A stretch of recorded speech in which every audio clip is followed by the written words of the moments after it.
আজ আমি অনেক খুশি, কারণ আজ আমি 3 বছর পর স্কুলে যাব। গল্প শুরু করার আগে আমার পরিচয় দেই আগে। আমি মোহাম্মদ জুনায়েদ রহমান জিসান, বাসা গাজীপুর। আমার বর্তমান বয়স 21। বাসাতে আমি, আমার মা রেহানা একজন গৃহিণী, বাবা ফয়সাল চৌধুরী একজন বিজনেসম্যান, আর আমার বড় বোন অহনা বিবাহিতা। এই 4 জন মিলে আমাদের সুখের পরিবার। সোফায় বসে বসে টেলিভিশন দেখছিলাম, মা রান্না করছিল। হঠাৎ একটা অপরিচিত নাম্বার থেকে ফোন এলো। ফোন রিসিভ করলাম। ফোন রিসিভ করে যা শুনলাম তাতে আমার পুরো দুনিয়া যেন পাল্টে গেল। তাই আমি তাড়াতাড়ি মাকে বললাম, আমার সাথে চলো। মা বারবার জিজ্ঞেস করছিল কোথায় যাচ্ছি। আমি কিছু না বলে একটা অটো ডেকে অটোতে মাকে নিয়ে উঠে পড়লাম। অটোওয়ালাকে একটা হসপিটালে ঠিকানা দিলাম, এর ওইখানে নিয়ে যেতে বললাম। গন্তব্যে পৌঁছে হসপিটালের ভিতরে গেলাম। মা আমাকে জিজ্ঞেস করলো কি হয়েছে। তাই আমি মাকে বললাম যে বাবার কার অ্যাক্সিডেন্ট হয়েছে। তারপর রিসিপশন থেকে বাবা কোন রুমে আছে তা শুনে গেলাম বাবার কাছে যেতেই মা বাবাকে জড়িয়ে ধরে হাউমাউ করে কান্না করছে। আমিও নিজেকে সামলাতে না পেরে কান্না করছি। তারপর ডাক্তার আঙ্কেলকে বললাম, বাবার কি হয়েছে, কথা বলছে না কেন? আসলে ডাক্তার আঙ্কেলকে আঙ্কেল বলার কারণ হলো উনি আমাদের ফ্যামিলি ডক্টর, আর এটা ওনারই হসপিটাল। দেখো বাবা, তোমার বাবার গুরুতর অ্যাক্সিডেন্ট হবার কারণে তিনি প্যারালাইজ হয়ে গেছেন। যদি সময় মতো ওষুধ খাওয়ানো ও সঠিক যত্ন নেওয়া যায়, আর যদি আল্লাহর সহায় হন, তাহলে হয়তো তোমার বাবা খুব তাড়াতাড়ি সুস্থ হবে। এরপর বাবাকে 2 মাস হসপিটালে থাকতে হয়। এরপর বাসাতে আনা হয়। এদিকে বাবার কোম্পানি দেখাশোনা করছেন বাবার পিএ, কিন্তু কোনো এক কারণে তার মৃত্যু হয়ে যায়। আর এদিকে কোম্পানি অবনতি হচ্ছে দিন দিন। তাই আমি সিদ্ধান্ত নেই যে আমি কোম্পানি দেখাশোনা করব।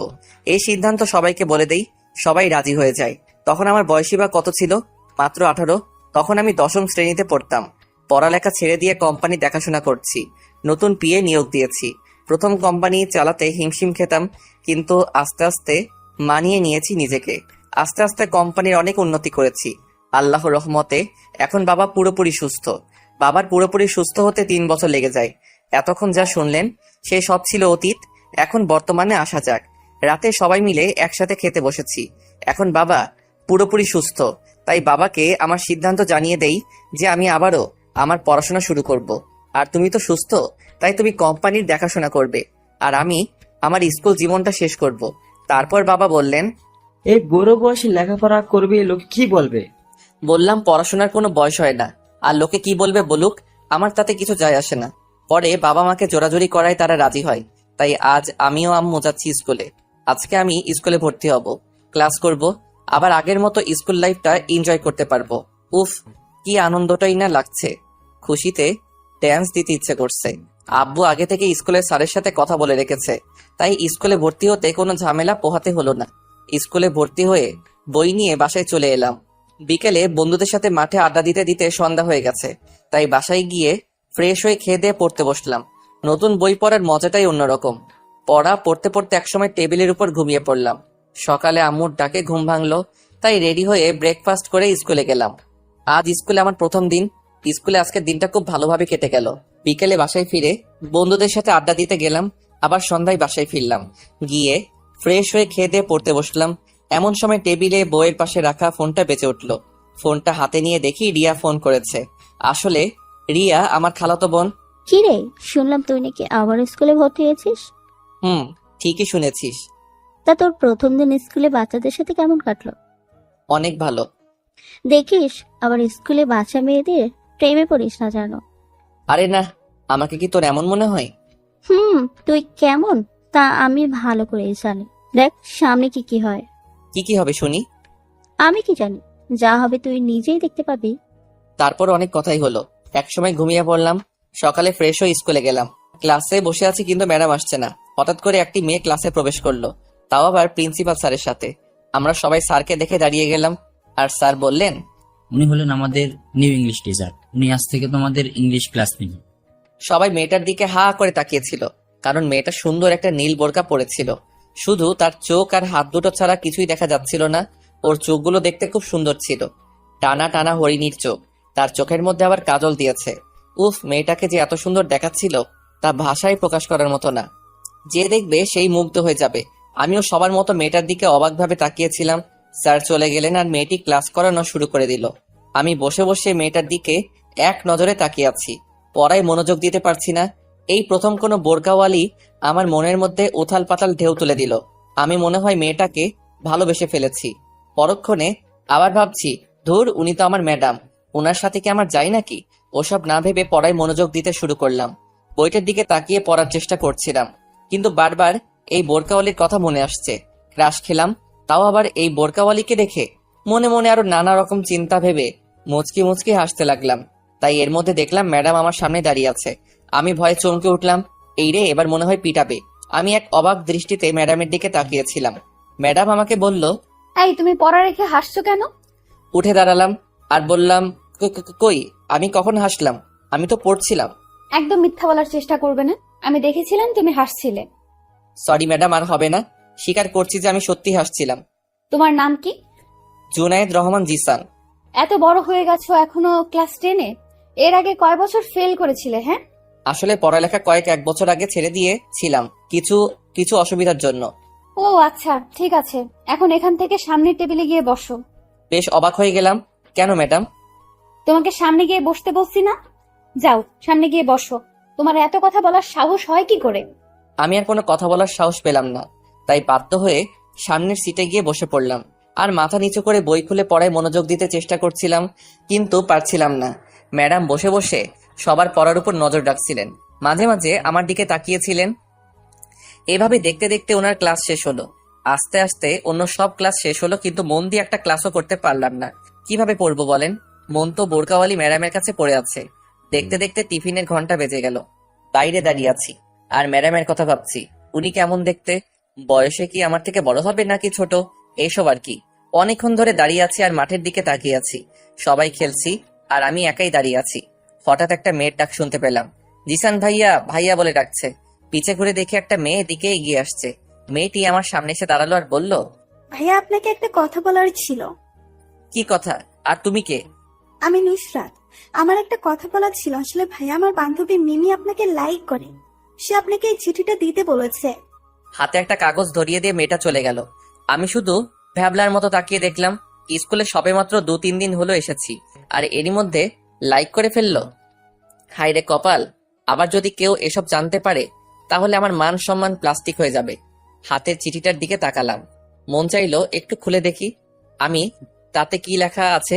যখনই চিঠির ভাঁজটা খুলতে যাব, তার আগেই কেউ একজন চিঠিটা টান মেরে আমার হাত থেকে কেড়ে নিল। আমি সামনের দিকে তাকিয়ে দেখি বরকওয়ালি ম্যাডামটা আমার সামনে দাঁড়িয়ে আছে। ওনার চোখ দেখে স্পষ্ট বুঝে গেছি উনি খুব রেগে আছে। ওনাকে দেখে আমার গলা শুকিয়ে গেল। আমি ভয়ে বারবার ঢোক গিলতে লাগলাম। মাথা নিচু করে দাঁড়িয়েছিলাম। তখন উনি বললেন, কি হচ্ছে এখানে? আর এসবের মানে কি? কি বলবো কিছুই বুঝতে পারছি না। চুপচাপ দাঁড়িয়ে আছি। তারপর উনি আমাকে ধমক দিয়ে বললেন, কি রে, এসবের মানে কি? হ্যাঁ, দাঁড়া, আজ প্রিন্সিপাল স্যারকে বলে স্কুল থেকে তোকে বের করার ব্যবস্থা করছি। আমার ইতিমধ্যে ভয়ে গা থেকে ঘাম পড়তে শুরু করেছে। এখানে আমার দোষ কি? আমি তো কিছুই বুঝছি না। আমি কি মেয়েটাকে চিঠি দিয়েছি নাকি? আর চুপ করে থাকলে হবে না। এই কথা 5 কান হবার আগে ম্যাডামকে বোঝাতে হবে। তাই আমি মাথা তুলে ম্যাডামকে বললাম, ম্যাডাম, আমি কি করেছি? আমাকে বের করবেন কেন? আমি তো এখানে দাঁড়িয়েছিলাম, ওই মেয়েটা আমাকে চিঠিটা দিয়ে গেল। আমি তো ওকে চিনি না। তাহলে আমাকে শাস্তি দিবেন কেন? শাস্তি দেবার হলে ওই মেয়েটাকে দিন। কিছুক্ষণ চুপ করে থাকলেন। আমি মনে করলাম ম্যাডাম আমার কথাগুলো বুঝতে পেরেছে, কিন্তু না, উল্টো উনি আমাকে শাসাচ্ছেন। এই চিঠিটা দেখেছিস? এই চিঠিটা স্যারের কাছে যদি নিয়ে গিয়ে বলি তুই ওই মেয়েটাকে ভালোবাসিস, ওই মেয়েটা তোকে চিঠি দিয়েছে, তাহলে তোর কি হবে বুঝতে পারছিস তো? মিথ্যে অপবাদ দিয়ে আমাকে ফাঁসিয়ে আপনার কি লাভ? আপনি শিক্ষক, আপনার কাজ ভুলগুলো শুধরে দেওয়া, অন্যায়ের প্রতিবাদ করা। তা না করে উল্টো আপনি আমাকে ফাঁসাতে চাচ্ছেন। কি বললি? আমি তোকে ফাঁসাতে চাইছি? হ্যাঁ, তাই তো। আপনি বলছেন স্যারের কাছে চিঠিটা দিয়ে আমাকে স্কুল থেকে বের করে দিবেন। যেখানে আমার কোনো দোষ নেই, সেখানে আমাকে বিনা দোষে সাজা পেতে হবে কেন? তারপর ম্যাডাম আমাকে ঠাস ঠাস 2টা থাপ্পড় মারলেন আর বললেন, আমার মুখে মুখে কথা বলিস? তোর সাহস তো কম না। দাঁড়া, এক্ষুনি তোর পরিবারের কাছে সব ফাঁস করে দিচ্ছি। তোর আব্বুর নাম্বার বল। গালে হাত দিয়ে চুপ করে দাঁড়িয়ে আছি। এখন আমার রীতিমতো ভয় করছে, কারণ আব্বু এই সম্পর্কে জানতে পারলে আমাকে কোনোদিনও স্কুলে আসতে দেবে না। তাই আমি ম্যাডামকে বললাম, ম্যাম, কাজটা কিন্তু আপনি ঠিক করছেন না। শুধু শুধু অন্যের দোষগুলো আমার গায়ে চাপিয়ে দিচ্ছেন। কেন? আমি কি করেছি? কেন আমার সাথে আপনি এরকম করছেন বলুন? আমার দ্বারা যদি কোনো রকম ভুল হয় তো বলুন, আমি আমার ভুল শুধরে নিচ্ছি। এখানে আমার পরিবারকে টানবেন না, ওরা একথা জানতে পারলে আমাকে আর স্কুলে আসতে দিবে না। আচ্ছা যা, ঠিক আছে, টানবো না তোর পরিবারকে, কিন্তু আমি যা বলবো তাই শুনতে হবে, তা না হলে এই চিঠিটা তোর আব্বুর হাতে চলে যাবে। না না ম্যাডাম, এমনটা করবেন না। আপনি যা বলবেন আমি তাই শুনবো, তবুও আব্বু যেন কিছু জানতে না পারে। ঠিক আছে যা, এখন ক্লাস থেকে ব্যাগ নিয়ে আয়। ম্যাডামের কথা শুনে আমি বেশ অবাক হয়ে ওনার দিকে তাকালাম। জীবনে হয় এই প্রথম করে ম্যাডাম কোনো ছাত্রকে এইভাবে ব্ল্যাকমেল করে কাজ করাচ্ছে। আমি আর কিছু না বলে ওনার কথা মতো ক্লাস থেকে ব্যাগ নিয়ে আসলাম। তারপর ওনার পিছু পিছু হাঁটছি আর মনে মনে ওনাকে গালি দিচ্ছি। স্কুল থেকে বের হয়ে আমি আর ম্যাডাম দুজনে গেটের বাইরে দাঁড়িয়ে আছি। আমি কোনো কথা বলছি না, শুধু চুপচাপ ওনার কাণ্ড কারখানা দেখছি। তারপর উনি একটা রিক্সা দাঁড় করালেন। তারপর উনি রিক্সাতে উঠে বসলেন আর আমাকেও বসতে বললেন। কিরে দাঁড়িয়ে আছিস কেন, ওঠ। না মানে ম্যাডাম, আপনার সাথে একসাথে রিক্সায় উঠলে লোকজন খারাপ ভাববে। লোকে কি ভাবে ভাবুক, তোকে উঠতে বলেছি, ব্যাস তুই উঠবি। আমি আর কোনো কথা শুনতে চাই না। কি আর করার, বাধ্য হয়ে রিকশায় চড়তে হলো। কোনো কথা বলবি না, চুপচাপ বসে থাক। কথা বললে একদম খবর করে ছেড়ে দেবো বলে দিলাম। আমার হাত ধরে গা ঘেঁষে কথাটা বললেন। আমি শুধু ভাবছি কি হচ্ছে এসব আমার সাথে। এসব স্বপ্ন নয় তো, যে ম্যাডামকে আজ প্রথম বোরকা পরা অবস্থাতে দেখে ক্রাশ খেলাম, সে আবার আমার সাথে এক রিক্সায় হাত ধরে বসে আছে। সবকিছু যেন স্বপ্নের মতো লাগছে। কোনোদিন ভাবতেই পারিনি যে মেয়েকে দেখে ক্রাশ খেলাম তার সাথে এক রিক্সায় বসতে পারবো। রিক্সাওয়ালা আপন মনে রিক্সা চালাচ্ছে আর ম্যাডাম আমার হাত ধরে কাঁধে মাথা রেখে বসে আছে। তারপরে কেমন যেন সব গুলিয়ে যেতে লাগলো। তার মানে কি উনি আমাকে ভালোবাসে? যদি ভালো না বাসেন তাহলে ওই মেয়ের চিঠি দেওয়ায় এত কেন রেগে গেলেন আর আমার সাথে এইভাবে রিক্সায় কেন বসে আছেন? কিছু তো একটা খটকা লাগছে, কিন্তু কি তা বুঝে উঠতে পারছি না। ম্যাডামের গলার শব্দ শুনে আমি ভাবনার জগৎ থেকে বাস্তবে ফিরলাম। আমি আর কিছু না বলে চুপ করে বসে রইলাম। আর ম্যাডাম আমার হাত ধরে চুপটি করে আমার ঘাড়ে মাথা দিয়ে শুয়ে আছে। ওনার এরকম ব্যবহার আমাকে খুব ভাবাচ্ছে। উনি আমার সাথে এরকম করছেন কেন? উনিও কি আমাকে ভালোবাসে? না, এটা কি করে সম্ভব? আমাদের তো শুধু আজকেই পরিচয় হলো, তাহলে কিভাবে সম্ভব এটা? উনি যেভাবে আমার গা ঘেঁষে শুয়ে আছে, মনে হচ্ছে আমি ওনার স্বামী। এইভাবে বেশিক্ষণ থাকলে আমি নিজেকে সামলাতে পারবো না। কিন্তু কি করব? কিছু বলতে গেলে তো ওনার ধমক খেতে হবে। আমি কি করব কিছুই বুঝতে পারলাম না। এই ভয় ভয় ম্যাডামকে বললাম, ম্যাডাম একটু সরে বসুন প্লিজ। লোকে দেখলে কি ভাববে বলুন তো দেখি? কি আর ভাববে? লোকে বলবে জামাই আর বউ একসাথে ঘুরে বেড়াচ্ছে। কি বলছেন এসব? ম্যাডাম একটা দুষ্টু হাসি দিয়ে আবার আমার কাঁধে মাথা রাখলেন। আমার কাঁধ থেকে ওনার মাথা সরানোর সাহস আমার নেই। আর যে হারে ম্যাডাম আমাকে কথা শোনাচ্ছে, আর বেশি কথা বললে ম্যাডাম আমাকে ফাঁসি দিয়ে দিবে। আমি আর কিছু না বলে চুপ করে বসে রইলাম আর নিজেকে গালি দিতে লাগলাম। কেন যে ওই মেয়েটার হাত থেকে চিঠিটা নিতে গেলাম। চিঠিটা যদি না নিতাম তাহলে এভাবে ফাঁসতে হতো না। আর আজ কালকের মেয়েগুলো পারেও বটে, সুন্দর ছেলে দেখলে পিছু লেগে থাকে। 2 দিন হলো স্কুলে গেলাম, এরই মধ্যে লাইক করে ফেলেছে। এই বয়সে মেয়েগুলো প্রেম প্রীতি কি বুঝে? সব মেয়েগুলোর বদের হাড্ডি। আরো নানান চিন্তা মাথার মধ্যে ঘুরপাক খাচ্ছিল। হঠাৎ ম্যাডামের কথার শব্দ আমার কানে ভেসে আসলো। যা এখন নাম। ভাবনার জগৎ থেকে বেরিয়ে এলাম। এবার আমি ওনার দিকে এক দৃষ্টিতে তাকিয়ে বললাম, মানে? কানে শুনতে পাস না? নামতে বলেছি তোকে। কেন? কেন মানে পাশে তাকিয়ে দেখ, সব বুঝতে পেরে যাবি। ওনার কথা মতো পাশে তাকাতেই আমার চোখ ছানা বড়া হয়ে গেল। নিজের চোখে বিশ্বাস করাতে পারছি না, তাই নিজের চোখ ভালো করে ডলে নিলাম। আবার তাকালাম, তাকিয়ে দেখে আমার বাড়ির গেটের সামনে। হায় আল্লাহ, এখন কি করব? এখন যদি কেউ দেখে ফেলে তখন আমি কি করব? আমার তো পড়ালেখার 12টা বেজে যাবে। এলাকার লোক সবাই আমাকে ভালো করে চেনে। ভয়ে ভয়ে ভালো করে চারদিকে তাকালাম, কারণ দুপুরবেলা তো, তাই আর কি। কিন্তু ম্যাডাম আমার বাসা চেনে কিভাবে? তাহলে উনি কি আমাদের পরিচিত কেউ নাকি? যাই হোক, এখন এসব ভেবে কাজ নেই। ম্যাডাম আমার বাসায় আসলো কেন সেটাই জানতে হবে। আমি ম্যাডামের দিকে অসহায়ভাবে তাকালাম। ওনার চোখ দেখে বুঝি উনি খুব খুশিতেই আছে। তার মানে কি উনি আমার আব্বুকে সত্যি সত্যি সব বলে দেবে? হায় আল্লাহ, আমাকে রক্ষা করো এই মেয়ের কাছ থেকে। কেন যে এই মেয়ে কপালে এসে জুটলো? এখন আমার ভয়ের মাত্রা আরো বেড়ে গেল। জানি না আব্বু এসব কথা শুনলে আমার কি হাল করবে। সব থেকে বড় কথা, আমি ওনার বড় ছেলে। এসব জানতে পারলে আব্বু খুব অপমানী হবে। না, আর কিছু ভেবে লাভ নাই। আমাকে ম্যাডামকে আটকাতে হবে, তা না হলে আমার আর পড়াশোনা করা হবে না। তা আমি ম্যাডামকে বিনীত স্বরে বললাম, ম্যাডাম আপনি তো বলেছিলেন আব্বুকে কিছু বলবেন না, তাহলে বাসায় কেন নিয়ে আসলেন? প্লিজ ম্যাম, আপনাকে হাত জোর করে বলছি, আব্বুকে এসব কিছু বলবেন না। ম্যাডাম একটা অট্ট হাসি দিয়ে বললেন, ধুর পাগল, আমি তোর আব্বুকে কিছু বলতে আসিনি, তোকে বাড়িতে পৌঁছে দিতে এসেছি। তবে হ্যাঁ, আমার কথা মতো যদি না চলো তাহলে তোমার আব্বুকে এই চিঠিটা দিয়ে দিব, মনে থাকে যেন। ম্যাডামের কথা শুনে একটা স্বস্তির নিঃশ্বাস নিলাম। কিন্তু ম্যাডাম আমাকে ক্লাস করাতে না দিয়ে বাসায় পৌঁছে দিলেন কেন? ম্যাডাম বললেন, কারণ যদি তুমি আজ সব ক্লাস করতে, তবে মেয়েগুলো ছুটির পর তোমার সাথে দেখা করত আর তোমার কাছে তার প্রপোজের অ্যান্সার চাইতো, আর তুমিও সৌন্দর্য দেখে হ্যাঁ বলে দিতে, তাই তোমাকে বাসায় নিয়ে এসেছি। ম্যাডামের কথা শুনে অবাক দৃষ্টিতে তাকিয়ে আমি বললাম, কি বলছেন এসব? আমি কেন তার প্রপোজে রাজি হব? হবে হবে, সব ছেলেরাই এমন হয়, মেয়েদের দেখলে পেছনে পড়ে থাকে। অন্য ছেলেরা কেমন তা আমার জানা নেই, তবে আমি সবার থেকে আলাদা। ভাই, বাস্তবে আমি হলাম ভদ্র শয়তান, দ্য ওয়ার্ল্ড ফেমাস রিটার।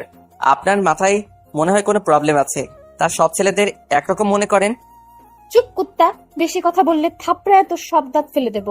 যা বাসায় যা, যতদিন আমি না বলবো স্কুলে আর আসা যাবে না, বলে দিলাম। ম্যাডামের অগ্নিমূর্তি মুখ দেখে আর কিছু বলার সাহস পেলাম না, তাই বাসায় চলে এলাম। আর ম্যাডাম রিক্সা নিয়ে চলে গেলেন। কি মেয়েরে বাবা, কথায় কথায় থ্রেট দেয়। মনে হয় মেয়েটার মাথায় গন্ডগোল আছে, তা না হলে এত রাগী হয় কি করে? দূর, এত ভেবে লাভ নেই। পরে রুমের ভিতরে গেলাম, দেখি আম্মু বসে বসে স্টার জলসা দেখছে। আমাদের এই একটাই সমস্যা, সারাদিন স্টার জলসা। এই স্টার জলসার জন্য আমি ভালোভাবে মুভি দেখতে পারি না। রিমোট ধরলেই আম্মু ঝাড়ি মেরে দেয়। আমি আম্মুর সামনে গিয়ে দাঁড়াতে আম্মু বলে, কি রে, আজ এত তাড়াতাড়ি আসলি যে? শরীর ঠিক আছে তো? জি আম্মু, আমার শরীর একদম ভালো আছে। এমনি ভালো লাগছিল না, তাই চলে এসেছি। এখন কিছু খেতে দাও। তারপর আমি গেলাম ফ্রেশ হতে। ফ্রেশ হয়ে খাবার টেবিলে এসে বসলাম। তখন মা বলল, আচ্ছা শোন, তোর আব্বু তোর জন্য একটা টিউশনের ব্যবস্থা করছে, আজ থেকে সেখানে পড়তে যাবি। আচ্ছা। আমি কোনো আপত্তি করলাম না, কারণ আমারও ইচ্ছা ভালোভাবে পড়াশোনা করার। আর টিউশনি করলে পড়াটা আরো ভালোভাবে করতে পারবো, রেজাল্টও ভালো হবে। তারপর খাওয়া দাওয়া করে রুমে এসে ঘুমিয়ে পড়লাম। হঠাৎ বিকালে আম্মু এসে ডাক দিল, তাই উঠে ফ্রেশ হয়ে বের হয়ে পড়লাম টিউশনিতে যাওয়ার জন্য। আম্মুর থেকে ওই টিউশনির ঠিকানাটা আগেই নিয়েছি। অতঃপর আমি রিক্সা নিয়ে সোজা সেখানে গেলাম। একটা দোতলা বাড়ির সামনে গিয়ে নামলাম। ঠিকানা হিসাবে এটাই সেই বাসা। আমি বাসার ভিতরে ঢুকলাম। নিচতলা একটা দরজায় লেখা ছিল, এখানে টিউশনি পড়ানো হয়। তারপর আমি দরজায় নক করলাম। নক করতে একটা পিচ্চি মেয়ে এসে দরজা খুলে দিল, আর আমাকে দেখে একটা মুচকি হাসি দিয়ে বলল, আসুন ভেতরে। অতঃপর আমি ভিতরে ঢুকে পড়লাম। দেখি ওই বোরকা পরা মেয়েটা একটা চেয়ারে বসে আছে। আমি ওনাকে দেখে থমকে গেলাম। অবাক হয়ে ওনার দিকে তাকিয়ে রইলাম। মনের ভিতর টান টান উত্তেজনা আরো বেড়ে গেল। সেই সাথে আমার ভয়ে গলা শুকিয়ে গেল, কারণ স্কুলে একদিনে এত ভয় দেখিয়েছে, এখানে না জানি কত ভয় দেখাতে পারে, আল্লাহ জানেন। মনে মনে শুধু একটাই প্রার্থনা করছি, হে আল্লাহ, তুমি আমাকে এই মেয়ের অত্যাচার থেকে বাঁচাও। হঠাৎ ম্যামের গলার আওয়াজ শুনে আমার ধ্যান ভেঙে গেল। হা করে কি দেখছো? এদিকে এসে বসো। বললাম, না মানে ম্যাডাম, আপনার কাছে কি আব্বু আমার টিউশনি ঠিক করেছে? হ্যাঁ, কেন? নাকি তোমার অন্য কোথাও টিউশনি করার ইচ্ছা আছে? না না ম্যাডাম, আমার এমন কোনো ইচ্ছা নাই। গুড, এখানে এসে বসো। তারপর আমি ওনার কাছে গিয়ে টেবিলে বসলাম। এখানে আমাদের ক্লাসের 7 থেকে 8 জন ছেলে ও মেয়ে পড়ে। আমি বই খুলে বসেছি। ম্যাডাম আমাকে প্যারাগ্রাফ মুখস্থ করতে দিয়েছে। আমার মধ্যে লজ্জা আর ভয় দুটি কাজ করছে, যার কারণে কিছুতেই পড়তে পারছি না। ভয়ে গলাটা শুকিয়ে কাঠ হয়ে গিয়েছিল। খুব পানি পিপাসা পেয়েছে। আমি এখানে কেন? ওয়েটার বোতল আনিনি। এখন কি করা যায়? ওনার কাছে চাইবো কিনা ভাবছি। ভাবতে ভাবতে একবার চেয়ে নিলাম। ম্যাডাম, একটা কথা বলার ছিল। কি কথা বলো? না মানে ম্যাডাম, আমার না একটু জল তেষ্টা পেয়েছে, আমাকে কি একটু জল খাওয়াবেন? পানি খাবে? আচ্ছা, আমার সাথে এসো। বলে আমার হাত ধরে কিচেনে নিয়ে গেল। এতে আমি বেশ অবাক হয়ে গেলাম, কারণ উনি আমাকে পানি না দিয়ে হাত ধরে কিচেনে নিয়ে গেল। আসলে উনি কি চাচ্ছেন কিছুই বুঝতে পারছিলাম না। তখন কিচেনে গিয়ে ম্যাডাম আমাকে পানি দিলেন। আমি পানি খেয়ে দাঁড়িয়ে আছি। হঠাৎ ম্যাম আমার শার্টের কলার টেনে ধরে বললেন, এই শোন, আমি তোকে এখানে এনেছি, যদি এখান থেকে অন্য কোথাও যাবার চিন্তা ভাবনা করিস তাহলে তোর 12টা বাজিয়ে দেব, দেখিস। ওনার কথা শুনে আমার সবকিছু গুলিয়ে যেতে থাকলো ধীরে ধীরে। মানে আম্মু তো আমাকে বললো আব্বু টিউশনি ঠিক করেছে, তাহলে উনি আমাকে এখানে আনলো কিভাবে? কিছু একটা তো রহস্য আছে, কিন্তু সেটা কি আমাকে জানতে হবে। আর সেটা জানতে হলে ম্যাডামের কাছে থাকতে হবে। তাই আমি ম্যাডামকে বললাম, ঠিক আছে ম্যাডাম, যাব না। তারপর আবার ম্যাডাম আমার হাত ধরে কিচেন থেকে পড়ার টেবিলের কাছে নিয়ে আসলো। এখন সবার পড়া শেষ। আস্তে আস্তে সবাই ব্যাগ গুছিয়ে বের হতে লাগলো। আমিও ব্যাগ গুছিয়ে বের হতে ধরেছিলাম, তখনই ম্যাডাম আমার হাত ধরে টান মেরে বসিয়ে দিল। আমি ভ্যাবাচাকা খেয়ে গেলাম। সবাই বেরিয়ে গেল, আমাকে যেতে দিচ্ছে না কেন। তারপর ম্যাডাম আমাকে বলল, এই শোনো, আমার সাথে যাবে কেমন? মানে? মানে তুই কালকে সঠিক সময়ে রেডি হয়ে বাসার সামনে থাকবি, আর আমি তোকে স্কুলে যাওয়ার সময় নিয়ে যাব, বুঝলি? কেন ম্যাডাম, আমি তো আর বাচ্চা ছেলে নই যে আমাকে সঙ্গে করে নিয়ে যেতে হবে। আমি একাই যেতে পারবো, আপনাকে আসতে হবে না। চুপ, বেশি কথা বলবি না। যেতে বলেছি যাবি, ব্যাস। আমি আর কোনো কথা শুনতে চাই না। যাব না। যাবি না মানে? তুই যাবি, তোর বাপ সহ যাবে। তাহলে ওনাকে নিয়ে যান, আমি যাব না। ঠাস। একটা চর বসিয়ে দিল আমার গালে। বেশি জোরে মারেনি, কিন্তু খুব জোরেই লেগেছে। নরম হাতের গরম ছোঁয়া, স্যাকা খাওয়ার সম্ভাবনা বেশি। আমি গালে হাত দিয়ে চুপ করে রইলাম, আর ম্যাডাম বললেন, চিঠির কথা ভুলে গেছিস মনে হয়। চিঠির কথা শুনে বুকের ভিতর ভয় ঢুকে গেল। অতঃপর তিনি যা বললেন তাতে রাজি হয়ে রিক্সা নিয়ে বাসায় চলে এলাম। ফ্রেশ হয়ে মোবাইল নিয়ে একটু গোতাগুতি করতেছিলাম। হঠাৎ দেখি একটা আননোন নাম্বার থেকে কল এলো। কলটি রিসিভ করলাম। হ্যালো। ওপাশ থেকে মেইলি কণ্ঠ ভেসে এলো, আই লাভ ইউ। সাথে সাথে ফোনটা হাত থেকে পড়ে গেল বিছানার উপরে। ফোনটা তুলে দেখি ফোনটা কেটে গেছে। তাই আমি ফোন দিলাম। কি ফোন তো বন্ধ তার। তাই আবার কয়েকবার দিলাম, কিন্তু ফলাফল একই, ফোন বন্ধ। চিন্তায় পড়লাম, কে এই মেয়ে? হঠাৎ করে আই লাভ ইউ বলার কারণটা কি? এই মেয়ে আমাকে চিনে নাকি? আরো নানা রকম চিন্তা করতে করতে ডুব দিলাম ঘুমের দেশে। সকালে ঘুম ভাঙলো আম্মুর ডাকে। ঘুম থেকে উঠে ফ্রেশ ও রেডি হয়ে দাঁড়িয়ে রইলাম গেটের সামনে, অপেক্ষা করতেছি ম্যাডামের জন্য। হঠাৎ করেই একটা বড় সাদা রঙের দামি প্রাইভেট কার আমার সামনে এসে দাঁড়ালো। গাড়ি থেকে একটা মেয়ে নামলো, দেখতে খুব সুন্দর, আমাদের স্কুল ব্যাচ লাগানো তার পোশাকে। আমি বুঝতে পারলাম এই মেয়েটা আমাদের স্কুলের ছাত্রী। দেখতে বেশ সুন্দর আর মডার্নও বটে। খুব বড় লোকের মেয়ে মনে হচ্ছে। মেয়েটা আমার সামনে এসে দাঁড়ালো আর বলল, এসো, আমার সাথে এসো। সে আমার হাত ধরে। আমি বেশ অবাক হলাম। চিনি না জানি না, হঠাৎ এইভাবে হাত ধরার মানে কি? আমি তার কাছ থেকে আমার হাত সরিয়ে নিলাম। সে আমার আরো কাছে আসলো আর রাগী লুক নিয়ে তাকিয়েছিল। আমি শুধু ভ্যাবলার মতো ওর দিকে তাকিয়েছিলাম। কিছু বলার সাহস আমার নেই, কারণ আমি মেয়েদেরকে একটু বেশি ভয় পাই। সাথে সাথে ঠাস করে একটা চরের শব্দ শুনতে পেলাম। আমি ভয়ে গালে হাত দিলাম, কিন্তু আমার গালে কোনো ব্যথা হচ্ছে না। তার মানে আমার গালে পড়েনি। তাই সামনের দিকে তাকিয়ে দেখি মেয়েটা গালে হাত দিয়ে দাঁড়িয়ে আছে। হায় আল্লাহ, ওকে আবার কে মারলো? পেছন থেকে কে যেন আমার হাত এক টান দিল। টান দেওয়ার কারণে আমি একটু পেছনে সরে গেলাম। তাকিয়ে দেখি বোরকাওয়ালি ম্যাডাম। স্তব্ধ হয়ে গেলাম, এখন কি করব? ম্যাডাম তো আমাকে আস্ত খেয়ে ফেলবেন। যে রাগী মেয়ে, আমাকে কোনো মেয়ের সাথে কথা বলতে দেখলেই হলো আমার 12টা বাজিয়ে ছাড়বে। ম্যাডাম আমার দিকে চোখ বড় বড় করে তাকিয়ে আছে। আমার আর বুঝতে বাকি রইল না যে উনি এখন তার রাগটা আমার উপর দিয়ে ঝাড়বে। ভয় জড়ানো কণ্ঠে ম্যামকে বললাম, ম্যাডাম আপনি? চুপ, একদম চুপ। আগে ওর খবরটা নিয়ে নেই, দাঁড়া। চুপ করে রইলাম। কথা বলতে গেলে হয়তো এই চটটা আমার গালে পড়বে, তাই চুপ করে রইলাম। ম্যাডাম মেয়েটির সামনে গিয়ে দাঁড়ালো। মেয়েটি অনেক ভয় পেয়েছে, তাই গালে হাত দিয়ে মাথা নিচু করেছিল। ম্যাডাম মেয়েটিকে বলল, কিরে, তুই এখানে কি করছিস? আর তোর সাহস কি করে হয় ওর হাত ধরার? মেয়েটি কাঁদো কাঁদো গলায় বলল, না মানে ম্যাডাম, ও এইখানেই দাঁড়িয়েছিল, তাই ভাবলাম ওকে লিফট দেই, তাই হাত ধরেছিলাম। আবার যদি তুই ওর হাত ধরার চেষ্টা করিস, তাহলে তোর খবর আছে। যা, স্কুলে যা। মেয়েটি আর কোনো কথা না বলে গাড়িতে উঠে চলে গেল। তারপর খেয়াল করলাম ম্যাডাম আমার দিকে তাকিয়ে আছে, তাই আমি মাথা নিচু করলাম। তারপর ম্যাডাম আমার হাত ধরে বলল, চলো। ম্যাডামের কথা শুনে আমি আকাশ থেকে পড়লাম। মনে হলো, কি হলো ম্যাডামের? ম্যাডাম বকা দিল না কেন? উল্টো আরো রোমান্টিক ভাব দেখাচ্ছে। কোনো কথা বললো না। ম্যাডাম আমাকে নিয়ে রিক্সায় চললো। তারপর রিক্সাওয়ালা আপন মনে রিক্সা চালাচ্ছে, আর এদিকে ম্যাডামের রোমান্টিক ভাবটাও একটু একটু বাড়ছে। ম্যাডাম আমার হাতটা শক্ত করে ধরলেন আর আমার ঘাড়ে মাথা রাখলেন। একটু পর বললেন, ওই মেয়েটাকে কি তোমার ভালো লাগে? একটু আগে যে মেয়েটির সাথে কথা হলো? আমি চুপ করে রইলাম, কারণ ভেবে চিন্তে উত্তর দিতে হবে, না হলে আবার উল্টো কিছু হয়ে যেতে পারে। তাই আমি বললাম, মোটামুটি ভালোই দেখতে। কি বললে? কই কিছু না তো। তুমি কি জানো ওই মেয়েটা কে? না। ওই মেয়েটা হচ্ছে মিম, যে তোমাকে তার বান্ধবীকে দিয়ে তোমাকে চিঠি দিয়েছিল। ও তাই? বেশি কিছু বললো না, শুধু ম্যাডাম আমাকে বলল আমি যেন ওর থেকে দূরে দূরে থাকি। আমি শুধু মাথা নাড়িয়ে হ্যাঁ সূচক জবাব দিলাম। বেশ কিছুক্ষণ পর স্কুল এসে নামলাম। অবশ্য ম্যাডামই ভাড়াটা দিয়েছেন। আমি ভেতরে যেতে লাগলাম, আর ম্যাডাম বললেন, দাঁড়াও। আমি দাঁড়িয়ে গেলাম। ম্যাডাম এসে আমার সামনে মুখ বরাবর এসে দাঁড়ালেন। প্রথমে আমার মাথার চুলগুলো ঠিক করে দিয়ে বললেন, কি অবস্থা করেছো চুলগুলোর? হ্যাঁ, একদম বাদরের মতো লাগছে। চুলগুলো ছোট করে কেটে আসবে কেমন? একটু মুচকি হাসি দিয়ে মাথা নাড়িয়ে চলে আসলাম ক্লাসে। ক্লাসে বসে আছি। ক্লাস শুরু হতে এখনো অনেক সময় বাকি আছে, তাই আমি বসে বসে ম্যাডামের দেওয়া পড়াগুলো রিভাইজ দিচ্ছিলাম। এমন সময় পাশে থেকে আমাকে কেউ একজন ডাকছিল। এমনটা মনে হচ্ছিল, তাই পাশে তাকালাম, দেখি জানালায় সেই নুসরাত জাহান মিমি নামের মেয়েটা আমাকে ডাকতেছে। আমি বললাম কি পাশেই ম্যাডামদের অফিস রুম, তাই আমি নুসরাতকে বললাম কি হয়েছে। সে কিছু না বলে আমার দিকে একটা কাগজ ছুঁড়ে মারলো আর দৌড়ে চলে গেল। আমি বোকা সেজে বসে রইলাম। আজকালকার মেয়েরা দেখি যখন তখন কাগজ ছুঁড়ে মারে। মানতে হবে এখনকার নারী সমাজের অনেক উন্নতি হয়েছে। চিঠিটা খুলে তাড়াতাড়ি পড়তে শুরু করলাম। খুব বেশি কিছু লেখা ছিল না, তাতে লেখা ছিল, আমার প্রশ্নের উত্তর চাই, আমাকে ভালোবাসবে কিনা আজকের মধ্যে উত্তর চাই। স্কুল ছুটির পরে লেকের পাড়ে ওয়েট করব তোমার জন্য। এইটুকু লেখা ছিল। কি আর বললো, কিছু বলার নাই। মেয়েরাও জোর করে ভালোবাসা আদায় করে নিতে জানে।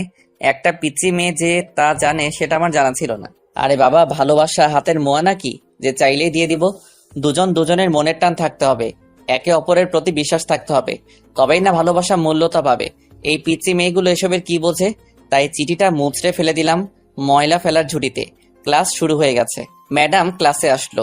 আজকে ম্যাডামকে আরো বেশি সুন্দর দেখাচ্ছে। কালো রঙের বোরকাতে সত্যি অপরূপ সুন্দর লাগছিল। যদি বোরকার তলে থাকা মায়াবী মুখখানা দেখতে পারতাম তবেই নিজেকে ভাগ্যবান মনে হতো, কারণ উনি আমার ফার্স্ট ক্রাশ। আর ক্রাশকে দেখার সৌভাগ্য কয়জনের হয়? একটু পর ক্লাস আরম্ভ হলো। সবাই মনোযোগ দিয়ে পড়ছে, শুধু আমার মনোযোগ ম্যাডামের দিকে। বারবার আর চোখে ম্যাডামের দিকে তাকাচ্ছিলাম। ম্যাডাম হয়তো সেটা বুঝতে পেরেছে, কিন্তু আমাকে কিছু বলল না। আজ সব ক্লাস ভালো হবে মনে হয়, কারণ আজকে ম্যাডামের বকা শুনতে হয়নি। একটু পর ক্লাসে প্রিন্সিপাল স্যার এলেন আর বললেন, তোমরা সবাই আমার কথা মনোযোগ দিয়ে শুনো। তোমাদের সবার জন্য আনন্দ ভ্রমণের ব্যবস্থা করা হয়েছে। যারা যারা অংশগ্রহণ করতে চাও তারা অফিস কাউন্টারে পর্যাপ্ত ফি জমা দিও। এই শুক্রবার সকালে আমরা সবাই রওনা দেব। সময় ও জায়গা তোমাদের সবাইকে পরে জানিয়ে দেওয়া হবে। স্যারের কথা শুনে সবাই খুশি হলো। সবাই আনন্দে হইচই শুরু করে দিল। আমার পাশে বসে থাকা একটি ছেলে, নাম সিয়াম, সে আমাকে বলল, তুমি কি আমাদের সাথে যাবে? খুব মজা হবে। যাব। অতঃপর স্যার চলে গেল। সবাই পড়ায় মনোযোগ দিল, আমিও মনোযোগ দিলাম। হঠাৎ ম্যাডাম আমার সামনে এলো। আমি চমকে গেলাম। ম্যাডাম আমাকে বললেন, তুমি যাবে? হ্যাঁ যাব। ওকে, আজকে ছুটির পর বাসায় যেতে হবে না, সোজা আমার সাথে যাবে। ছুটির কথা বলতেই আমার নুসরাত মানে মিমির কথা মনে পড়ে গেল। মিমি তো আমাকে দেখা করতে বলেছিল, তাই এসব ভেবে ম্যাডামকে বললাম, ম্যাডাম আমার ছুটির পর বাসায় কাজ আছে, তাই আমাকে বাসায় যেতে হবে। মিথ্যা বললাম, আসলে আমার কোনো কাজ নেই। তারপর ম্যাডাম আমাকে আর কিছু বললেন না, তিনি তার চেয়ারে গিয়ে বসলেন। আমি ভাবছি আজকে ম্যাডাম এত ভালো হয়ে গেল কি করে, আমাকে কিছু বলছে না কেন? আমি যাই বলছি ম্যাডাম সব মেনে নিচ্ছে। অতঃপর স্কুল ছুটি হলো। স্কুলের পাশেই লেক আছে। ব্যাগ গুছিয়ে হাঁটতে হাঁটতে চলে এলাম লেকের পাড়ে। সেখানে আগে থেকে মিমি উপস্থিত ছিল। আমি যেতেই মিমি আমাকে বলল, এইদিকে এসো। হাত ধরে গাছের কোনায় নিয়ে গেল। বলো কি বলবে? মিমি আমাকে ধাক্কা দিয়ে গাছের সাথে ঠেকিয়ে দিল। আমি হকচকিয়ে গেলাম। সে ধীরে ধীরে আমার মুখের সামনে আসতে লাগলো। ওর গরম নিঃশ্বাস আমার মুখের উপর পড়ছে। হঠাৎ মিমি আমাকে জড়িয়ে ধরে ঠোঁটে ঠোঁট মিলিয়ে দিল। আমিও নিজেকে সামলাতে পারিনি, মিমির হাতে নিজেকে সঁপে দিলাম। নিজেকে সামলাতে না পেরে মিমিকে জড়িয়ে ধরলাম। এমন সময় মিমি আমাকে ছেড়ে দৌড়ে পালালো। ও আমাকে ছাড়তেই আমার হাঁপানি শুরু হয়ে গেল। কিন্তু মিমি এভাবে পালালো কেন? হঠাৎ করে কেউ আমাকে পেছন থেকে টান মারলো। আমি ভাবলাম হয়তো মিমি, কিন্তু না। চোখ মেলে তাকানোর আগেই ঠাস ঠাস করে দুটো চড় বসিয়ে দিল। কানের নিচে চিনচিন ব্যথা অনুভব করছি। খুব জোরেই দিয়েছে চড় দুটো, কিন্তু মারলো কে? তাই সামনে তাকিয়ে দেখি মিমি দাঁড়িয়ে আছে, আর তার হাত ধরে আছে বোরকাওয়ালি ম্যাডাম। ভয়ে আমার হাঁটু কাঁপাকাঁপি শুরু হয়ে গেল। এখন না জানি কি করে বসে আল্লাহ জানেন। ম্যাডামের চোখ দুটি লাল বর্ণ ধারণ করেছে। ওনার চোখের দিকে তাকিয়ে আমার ভয় আরো দ্বিগুণ বেড়ে গেল। মনে মনে শুধু একটাই প্রার্থনা করছি, এই মেয়ের হাত থেকে রক্ষা করো খোদা, আর জীবনেও এমন ভুল হবে না। শুধু শেষবার রক্ষা করো। ম্যাডাম মিমির হাত ছেড়ে দিয়ে মিমিকে বলল, মিমি, তুই বাসায় যা, আর কালকে তোর আব্বু ও আম্মুকে আমার সাথে দেখা করতে বলবি। মিমির দিকে চেয়ে দেখি সে ভয়ে কান্না করে দিয়েছে। মিমি কান্না করলে মিমিকে বেবির মতো লাগে। মিমি কান্নামাখা কণ্ঠে বলল, প্লিজ ম্যাম, আমাকে যা শাস্তি দেবার দেন, তবুও আমার আব্বুকে কিছু বলবেন না। তিনি জানতে পারলে আমাকে আর স্কুলে আসতে দেবে না। আমি আপনার দুটি পায়ে ধরে বলছি ম্যাডাম, প্লিজ ম্যাম, আপনি একটি সুযোগ দেন, আমি আর ওর সামনে যাব না। এই শেষবার তোমাকে মাফ করলাম। ফের যদি তোমাকে ওর আশেপাশে দেখি তাহলে তোমার আর রক্ষা নেই। যাও, এখন বাসায় যাও। অতঃপর মিমি চলে গেল। এখন আমার কি হবে? ম্যাডাম যে আমার দিকে তেড়ে আসছে। এখন মনে হয় আমাকে আস্ত গিলে খাবে। ভাবছি পালালে কেমন হয়, কিন্তু কি লাভ, পরে আমারই বেশি ক্ষতি হতে পারে। ম্যাডাম আমাকে রাগী গলায় বলল, এই তোর জরুরি কাজ, তাই না? চুপ করে থাকতে পাবি না? আমি তখন মাথা নিচু করে দাঁড়িয়েছিলাম। ম্যাডাম তখন ব্যাগ থেকে ফোনটা বের করলো। এটা কি দেখেছিস? আমি সামনের দিকে তাকাতেই আমার চোখ কপালে ওঠার মতো অবস্থা, কারণ ম্যাডাম সবকিছু ভিডিও করে রেখেছে। এখন আর আমার বাঁচার কোন উপায় নাই। অসহায়ের মতো করুণ অবস্থা আমার। করুণ দৃষ্টিতে ম্যাডামের দিকে তাকিয়ে বললাম, এটা কেন করলেন ম্যাডাম? আমার তো কোনো দোষ ছিল না, সব দোষ ওই মেয়েটাই করেছে। কেন শুধু শুধু আমাকে ফাঁসাচ্ছেন? তোকে না বলেছিলাম ওর থেকে দূরে দূরে থাকবি? আর আজকে তোকে জিজ্ঞেস করলাম আমার সাথে যাবি কিনা। তুই মিথ্যা বলেছিস, তাই এমনটা করেছি। এখন বল, তোকে কি শাস্তি দেওয়া উচিত? যা খুশি করেন। রাগ দেখিয়ে চলে এলাম ওখান থেকে। ম্যাডাম ওইখানে দাঁড়িয়েছিল। বাসায় এসে খেয়ে দেখে একটা ঘুম দিলাম। তারপরের দিন আর স্কুলে যাইনি। ভালো লাগছিল না স্কুলে যেতে, কোচিং করতেও যাইনি। আমাকে আজকে যেতে হবে, কারণ সবাই আনন্দ ভ্রমণে বের হবে। তাই আমি সকাল সকাল রেডি হয়ে স্কুলে গেলাম। আজ ম্যাডামকে কোথাও দেখিনি। স্যাররা সবাই ব্যস্ত। অনেক ছেলে মেয়েরা আনন্দ ভ্রমণে যাওয়ার জন্য সেজেগুজে এসেছে। 2টা বাস আনা হয়েছে। আমি আগে থেকে বাসে বসে মোবাইলটা বের করে গান শুনছিলাম। পুরো বাস ফাঁকা, এমনকি ড্রাইভারও নেই, কারণ বাস ছাড়বে আর 2 ঘন্টা পর। আমি জানালার ধারের সিটে বসে আছি, আর সবাই মাঠে গল্প করছে। সবাই হাসি খুশি। হঠাৎ ম্যাডাম বাসে উঠলেন। হয়তো আগে থেকেই ম্যাডাম আমাকে বাসে উঠতে দেখেছে। আমি তেমন একটা পাত্তা দিলাম না। ম্যাডাম কালো রঙের একটা বোরখা পরেছে, দেখতে খুব সুন্দর লাগছিল। তাতে আমার কি? আমি অন্যদিকে মুখ ঘুরিয়ে নিলাম। ম্যাডাম এসে আমার পাশের সিটে গা ঘেঁষে বসতে বসতে বললেন, কি জিসান সাহেব, রাগ করেছেন? ওই কুত্তা বল, না হলে থাপ্পড় দিয়ে রাত ফালায় দিব। ম্যাডাম এবার সহ্য করতে না পেরে আমার হাতে ও পিঠে ধুমধাম করে কিল ঘুষি মারতে লাগলো। বলেন তো, ওনার নরম হাতের ঘুষি খেতে কার না ভালো লাগবে? আমার হাসি পাচ্ছিল। আমি আমার হাসি আটকাতে না পেরে হেসে দিলাম। ম্যাডাম আরো বেশি রেগে গেলেন। ম্যাডাম উঠে যেতে ধরছিল। হঠাৎ ওনার হাত ধরে টান মারলাম, কিন্তু কেন হাতটা টান মারলাম তা আমি জানি না। নিজের অজান্তে হাতটা চলে গেল। ম্যাডাম টাল সামলাতে না পেরে আমার বুকের উপরে পড়ে গেল। তাই দেখে ম্যাডাম লজ্জায় চোখ বন্ধ করে ফেললেন। খুব মায়াবী লাগছিল ম্যাডামকে তখন। ওনার হালকা গরম নিঃশ্বাসটা আমার উপর পড়ছিল, তা আমি অনুভব করতে পারছিলাম। ম্যাডামের কপালের সাথে আমার কপাল ঠেকিয়ে অনেকক্ষণ ম্যাডামকে জড়িয়ে ধরেছিলাম। এক অজানা ঘোরের মধ্যে ছিলাম দুজনে। কয়েক মুহূর্তের জন্য ম্যাডামের শরীরের সুবাস আমাকে পাগল করে দিচ্ছিল। হঠাৎ ম্যাডাম নিজেকে জোর করে ছাড়িয়ে নেয় আর দৌড়ে পালায়। আমার আর বুঝতে বাকি রইল না ম্যাডাম লজ্জা পেয়েছে। আমিও তখন এসব কথা ভেবে একটা মুচকি হাসি দিয়ে বাস থেকে নেমে পড়লাম। ম্যাডাম অফিস রুমে, আর আমি ক্লাসমেট শ্যামের সাথে কথা বলছিলাম। এমন সময় ম্যাডাম ডাক দিলেন। আমি তাড়াতাড়ি গিয়ে ম্যাডামের সামনে দাঁড়ালাম, আর কিছুক্ষণ আগের কথা ভেবে হাসছিলাম। ম্যাডাম সেটা ভালোভাবেই লক্ষ্য করলো। তারপর ম্যাডাম বললেন, আজকে মিমিও আমাদের সাথে যাবে, তুই ওর থেকে দূরে দূরে থাকবি। তা না হলে এই ভিডিও ও চিঠিটা সোজা তোর বাবার হাতে দিব, মনে থাকে যেন। ঠিক আছে। যা গিয়ে গাড়িতে বস, আর কিছুক্ষণ পর গাড়ি ছাড়বে। তারপর আমি গাড়িতে বসলাম। কিছুক্ষণ পর সবাই আসলো। সবাই সবার সিটে বসে পড়েছে, কিন্তু মিমিকে দেখতে পাচ্ছি না কেন?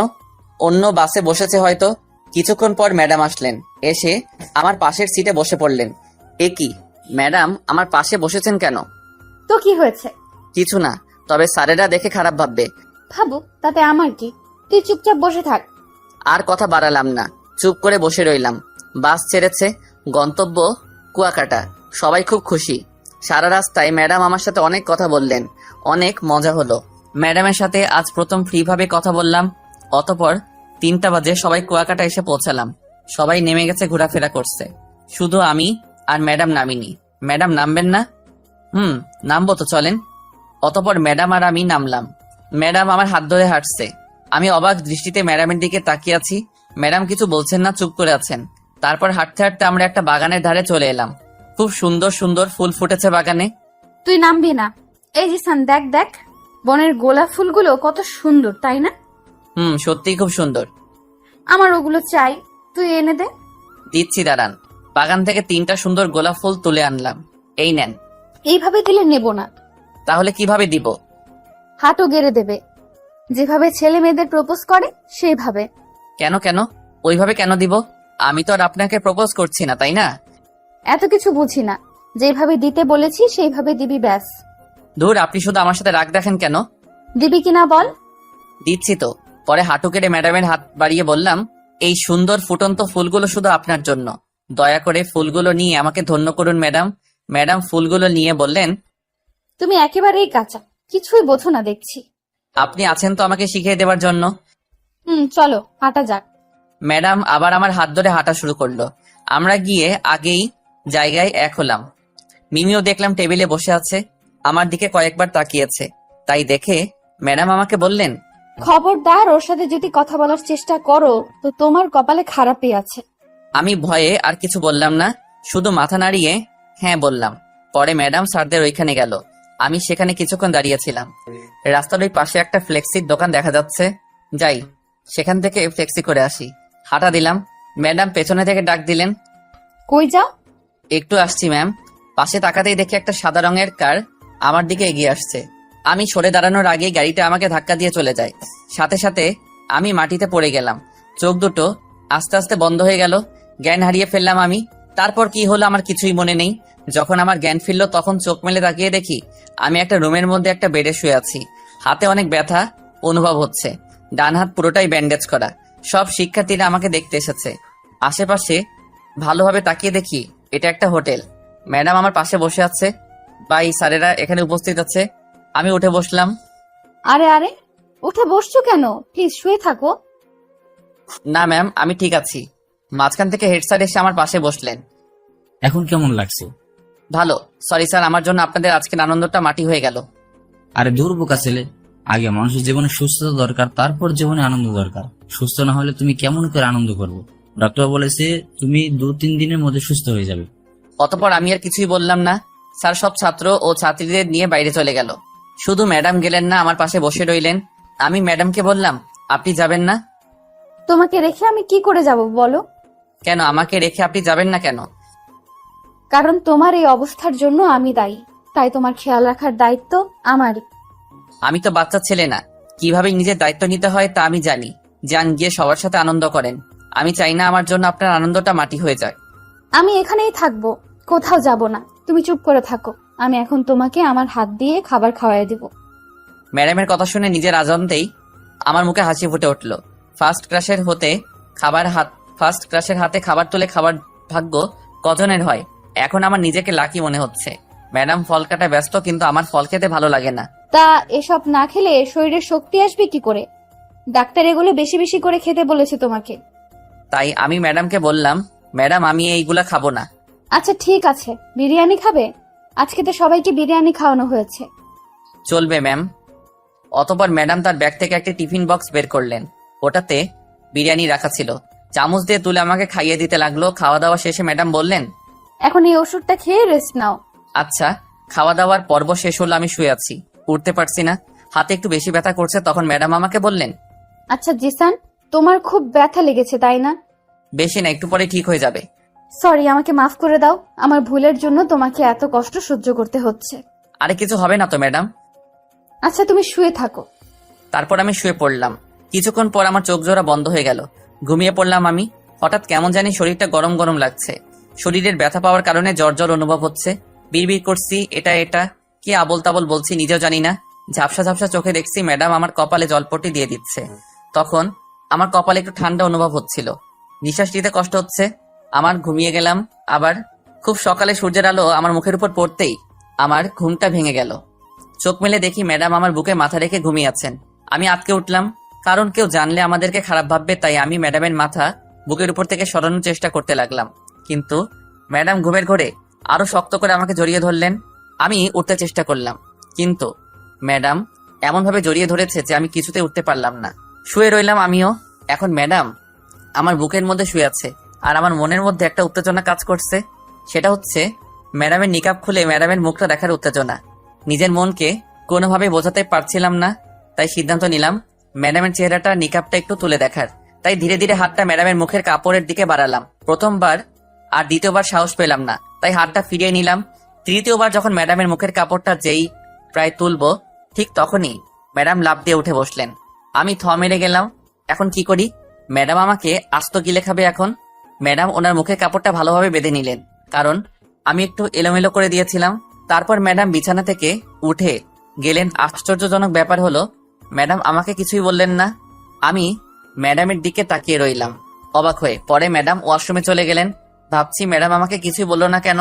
কাল আমার জ্বর এসেছিল, ম্যাডাম সারা রাত আমার সেবা করেছেন, মাথায় জলপট্টি দিয়েছেন, কিন্তু কেন কেন এসব করছেন উনি? তাহলে কি উনিও আমাকে ভালোবাসে?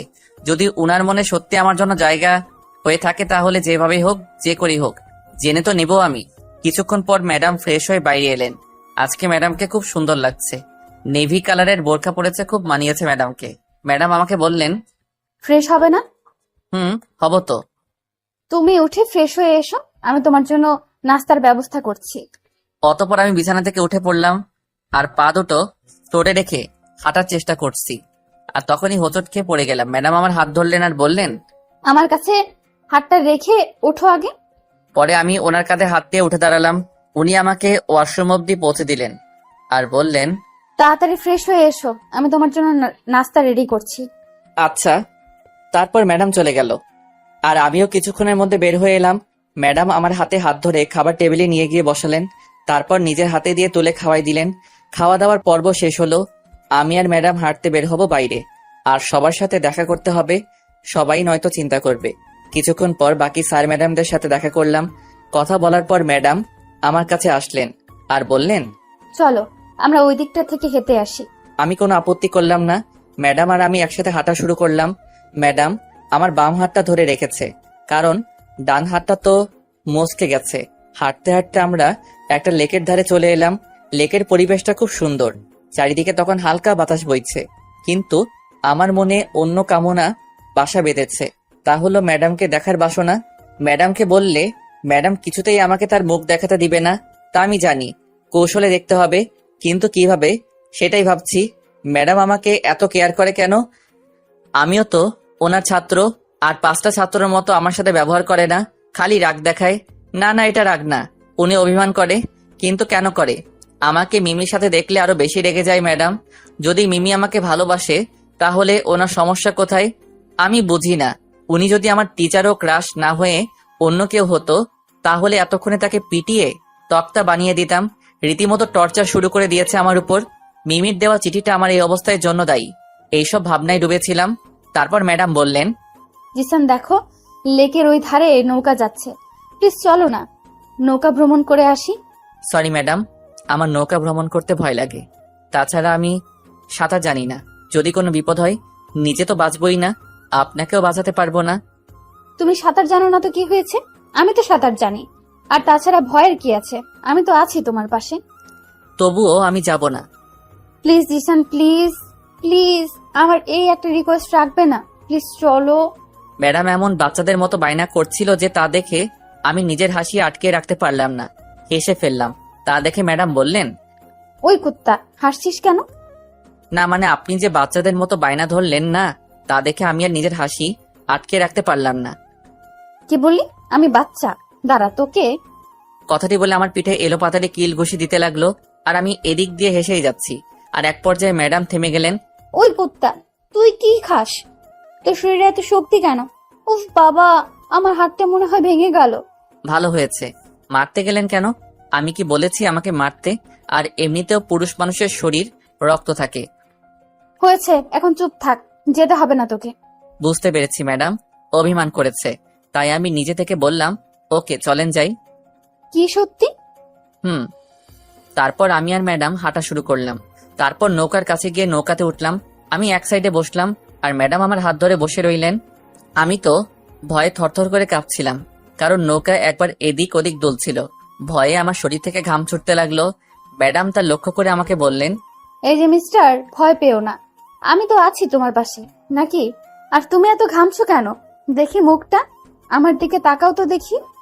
তারপর ওনার দিকে তাকালাম, কিছু বললাম না। উনি আমার গালে হাত দিয়ে বললেন, ইস, কি অবস্থা হয়েছে তোমার, ওয়েট। তারপর উনি ওনার ব্যাগ থেকে একটা রুমাল বের করে আমার মুখ পুরোটা মুছে দিলেন। আমি শুধু অবাক দৃষ্টিতে ম্যাডামের দিকে তাকিয়েছিলাম। কিছু বলতে চেয়েও বলতে পারলাম না। বেশ অনেকক্ষণ নৌকা ভ্রমণ করে নৌকা থেকে দুজনে নামলাম। ম্যাডাম ওনার ঘড়ির দিকে তাকিয়ে বললেন, ইস, কত বেলা হয়ে গেছে, চলো তো, তোমাকে কিছু খেতে হবে, তারপর আবার তোমার ওষুধ খাওয়াতে হবে।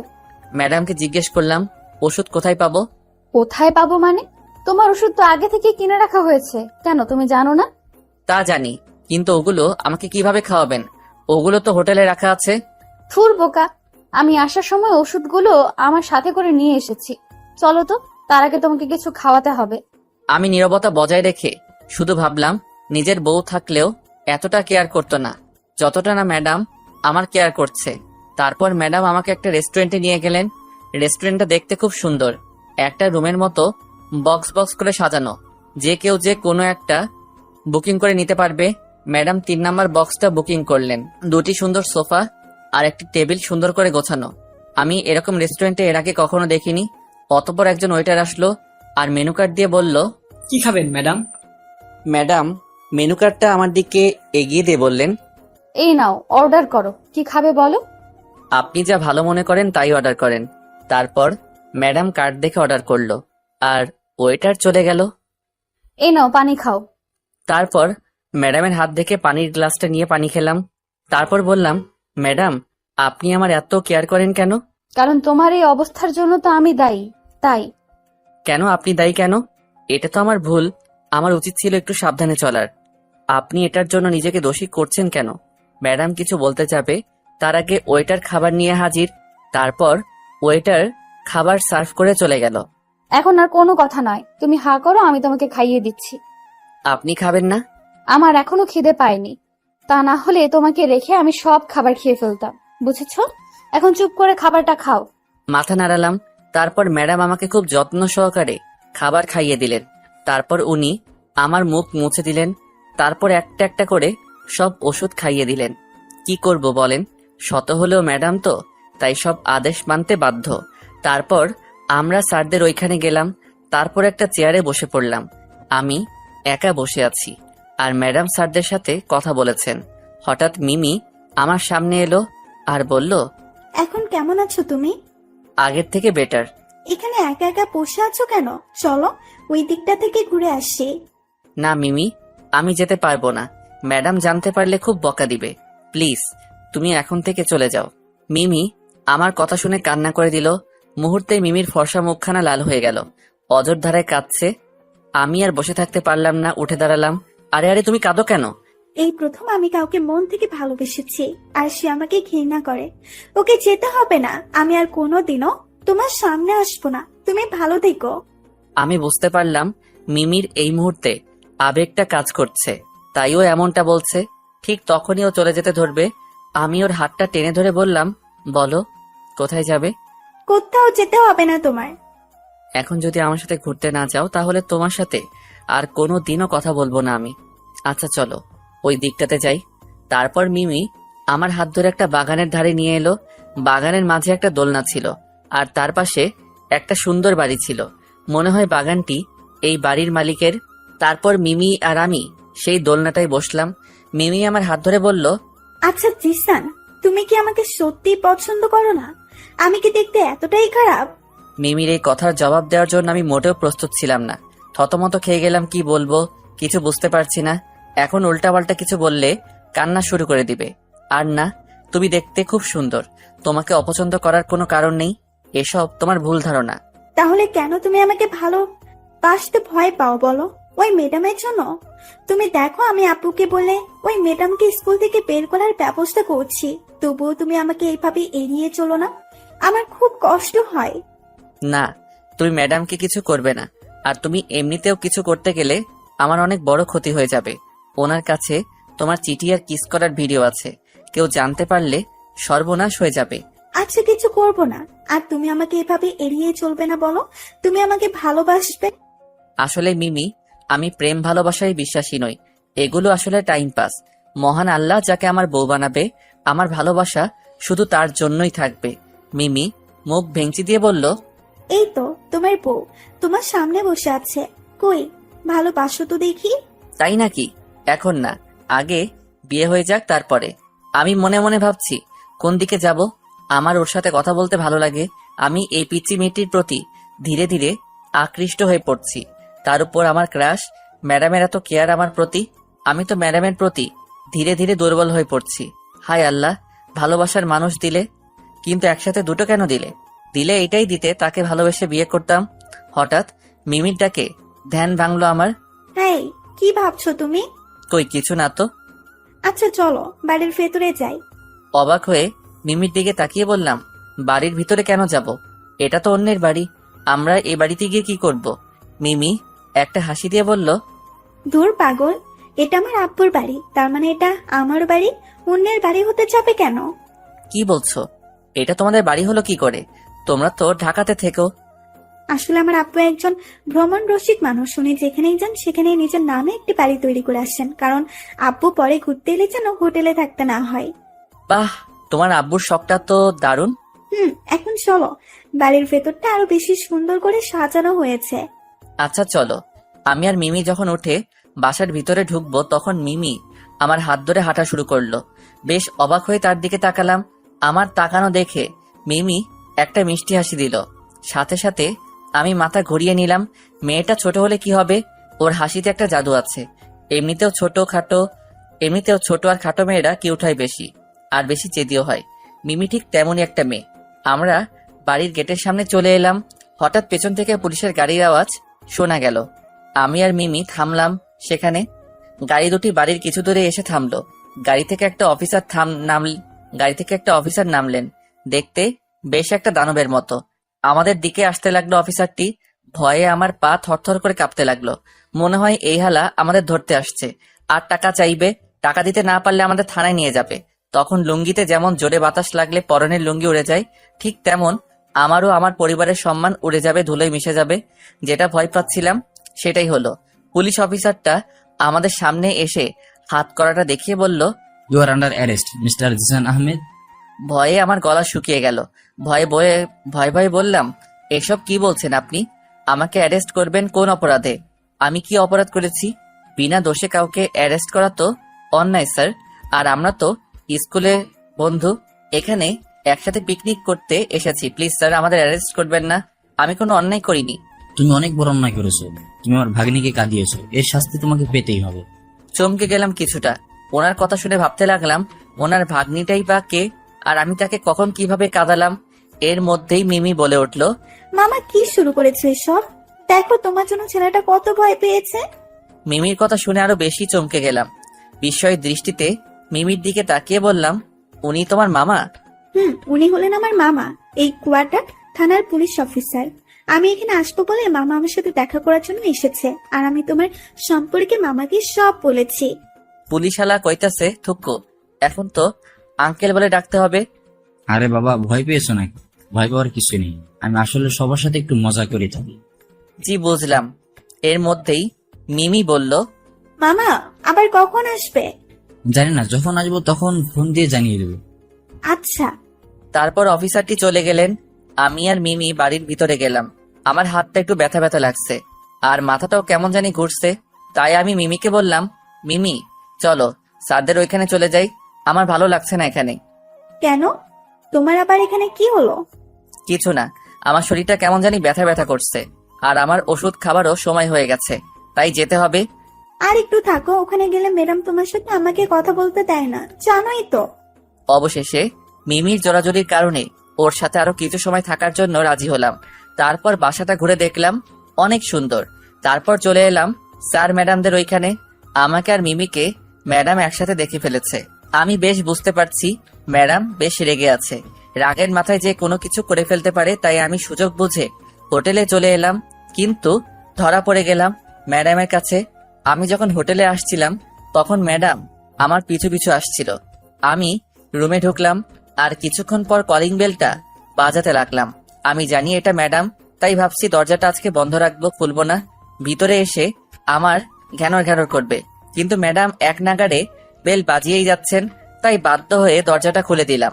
দরজা খোলার সাথে সাথেই উনি ভিতরে প্রবেশ করলেন আর দরজাটা লাগিয়ে দিলেন। ওনার চোখগুলো লাল বর্ণ ধারণ করেছে কিছুটা।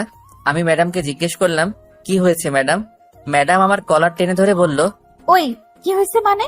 তোকে কতবার বলেছি তুমি ওই মেয়ের সাথে কথা বলবা না, তারপরেও ওর সাথে কেন গেলি? ম্যাডাম আমার কলার ধরাই আমার খুব খারাপ লাগলো।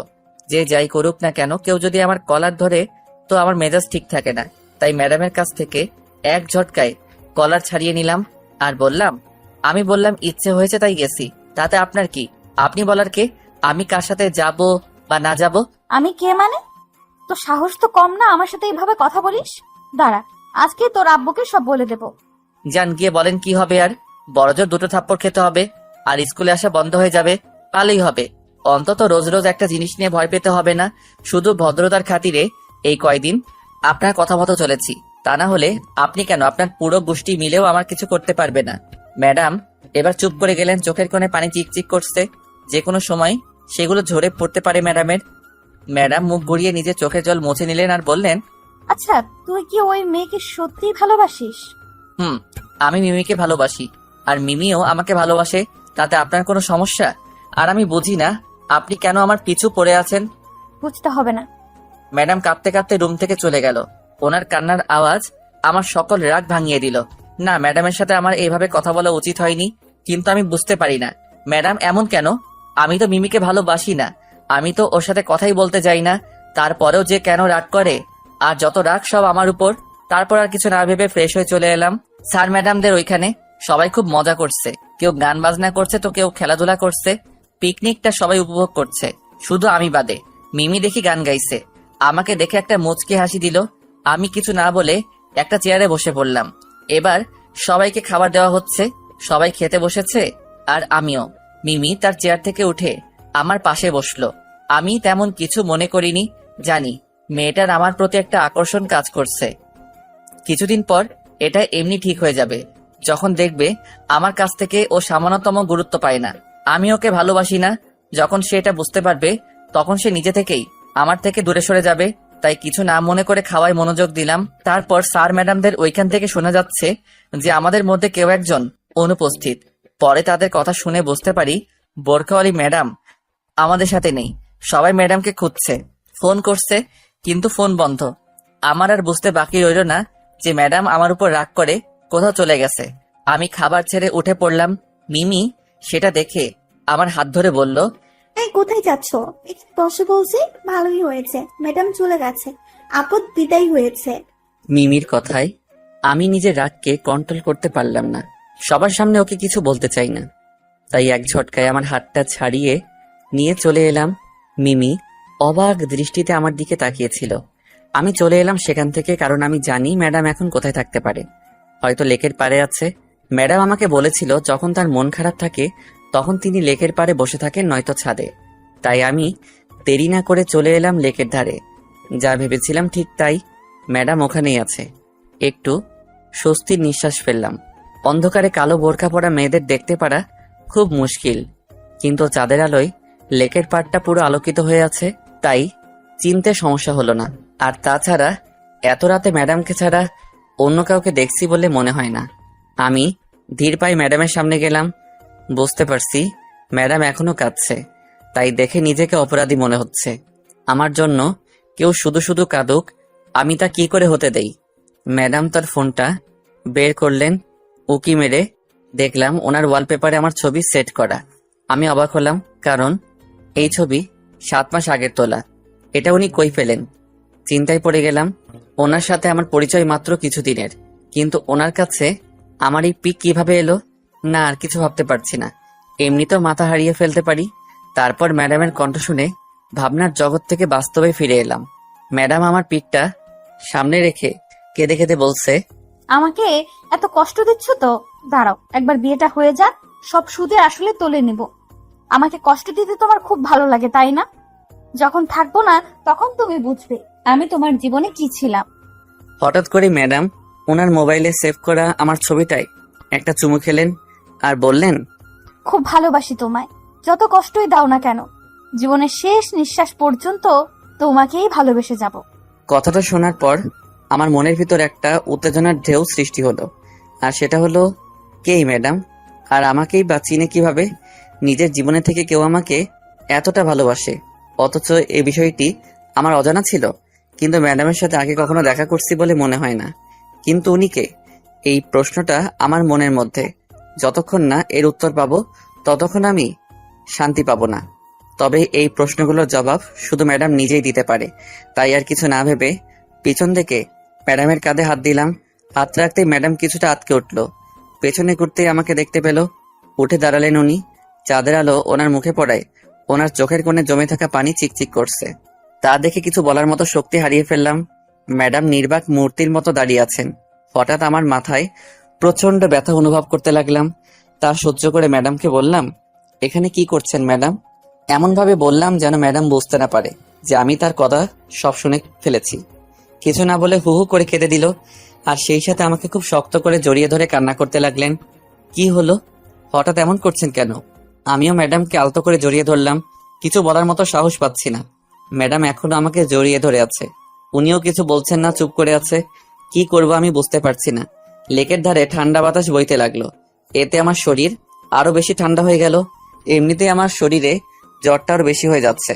ম্যাডামকে জড়িয়ে ধরার ফলে হাতেও ব্যথা লাগছে, কিন্তু কিছু বলতে পারছি না। শীতল বাতাস দুজন নরনারীর মনে এক অন্যরকম ভালোবাসা জাগ্রত করে তুলতেছে। ঠান্ডা বাতাসে আমিও আর নিজেকে সামলাতে পারলাম না। ম্যাডামকে খুব শক্ত করে জড়িয়ে ধরলাম। ম্যাডামও পরম সুখে আমার বুকে মাথা রেখে আমাকে জড়িয়ে ধরে আছে। দুজনের মাঝে নীরবতা বিরাজ করছে। আমি ধীরে ধীরে ওনার মাঝে আসক্ত হয়ে পড়ছিলাম।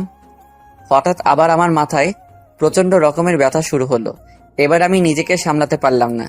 নিজেকে ম্যাডামের বাহুডোর থেকে মুক্ত করে ধীরে ধীরে মাটিতে ঢলে পড়লাম।